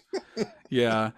So yeah, you can do that. We love your voicemails. Please send in voicemails. And again, does not have to be specifically related to anything. Just send in your voicemails. We're happy to take them. You can even leave comments on the episodes on Spotify. Leave comments on Patreon. Chat with us in the Discord. We got links to that in the show notes too. So please do. Though it is worth noting, you don't ever have to get your voicemails in to relate to the episode at all. Send in whatever you want.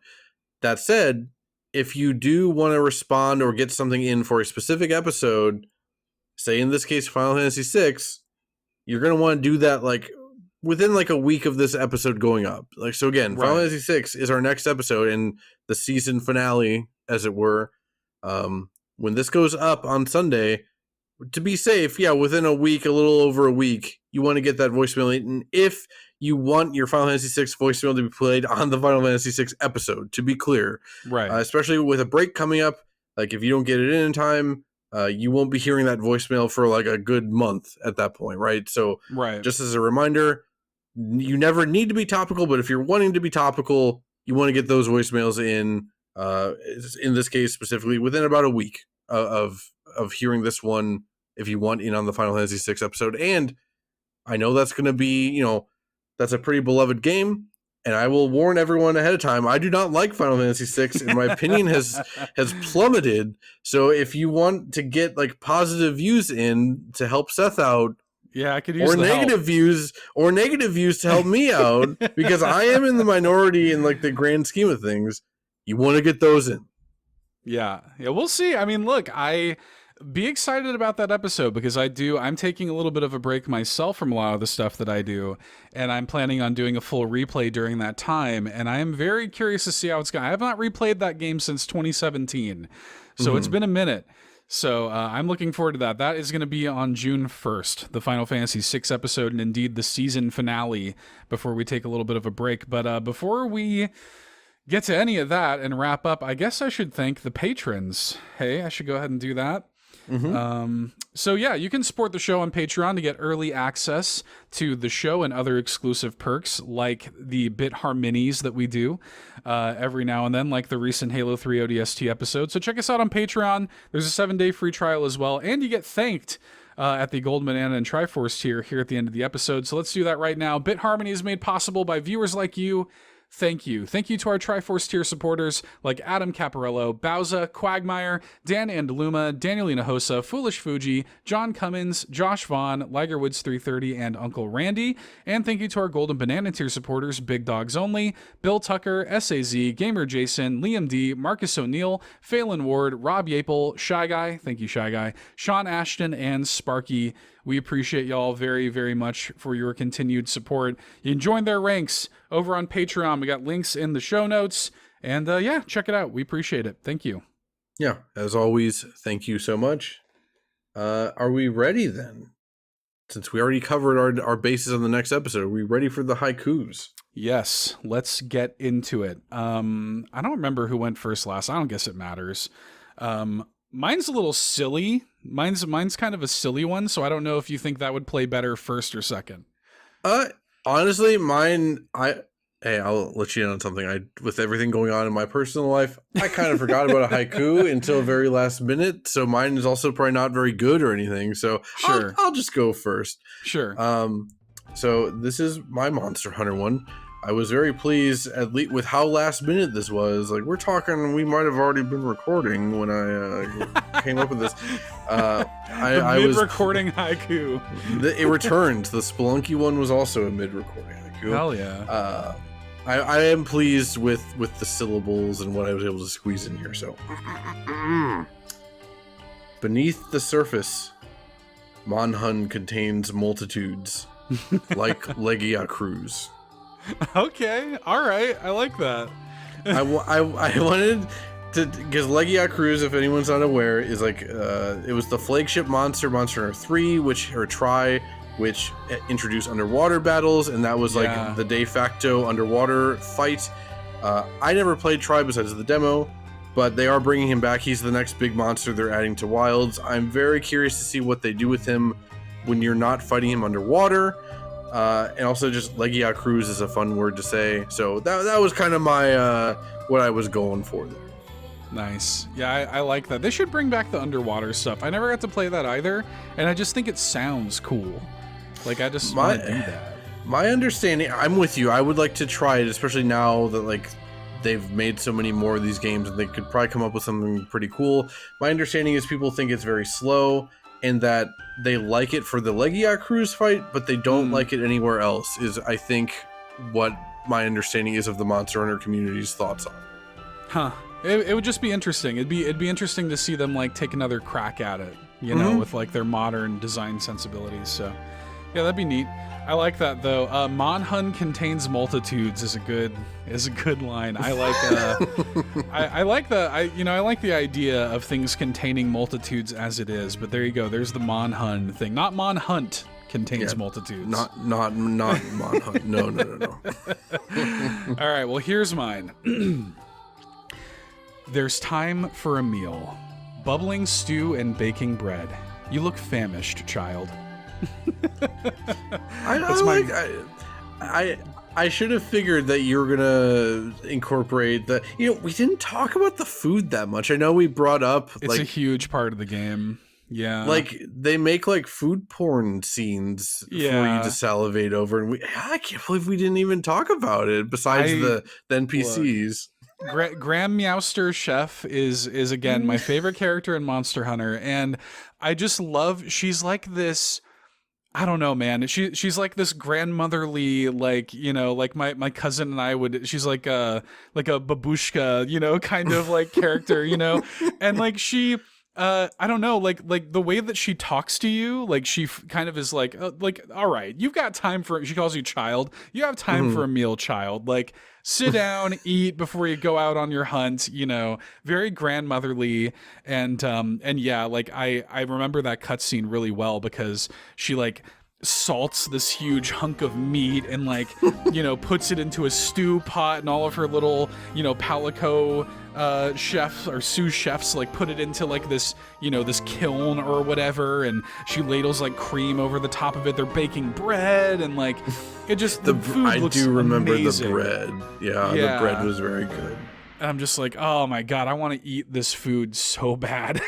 I'll say the food stuff is actually like a little bit de-emphasized in Wilds, at least the cutscenes. Oh no! Because like you prepare most of the time you're preparing your own food in tents. I mean, it's still there, but it's not as like over the top. You can still eat bigger meals, but you have to use like tickets and stuff. Like you can't just use like money or points like you can in the other games. So like I've only done it a couple times. I'm like, well, I'm not using a ticket for this right now, but yeah, you do see a couple of those like big food preparation scenes in the story. The first one is they're making like naan, like cheesy naan, and it looks so good. Dude. Yeah, I talked myself into being pretty hungry right now, so it makes Yeah, me too. I also want to shout out real quick. It has nothing to do with Monster Hunter, but it is Capcom. Dragon's Dogma 2.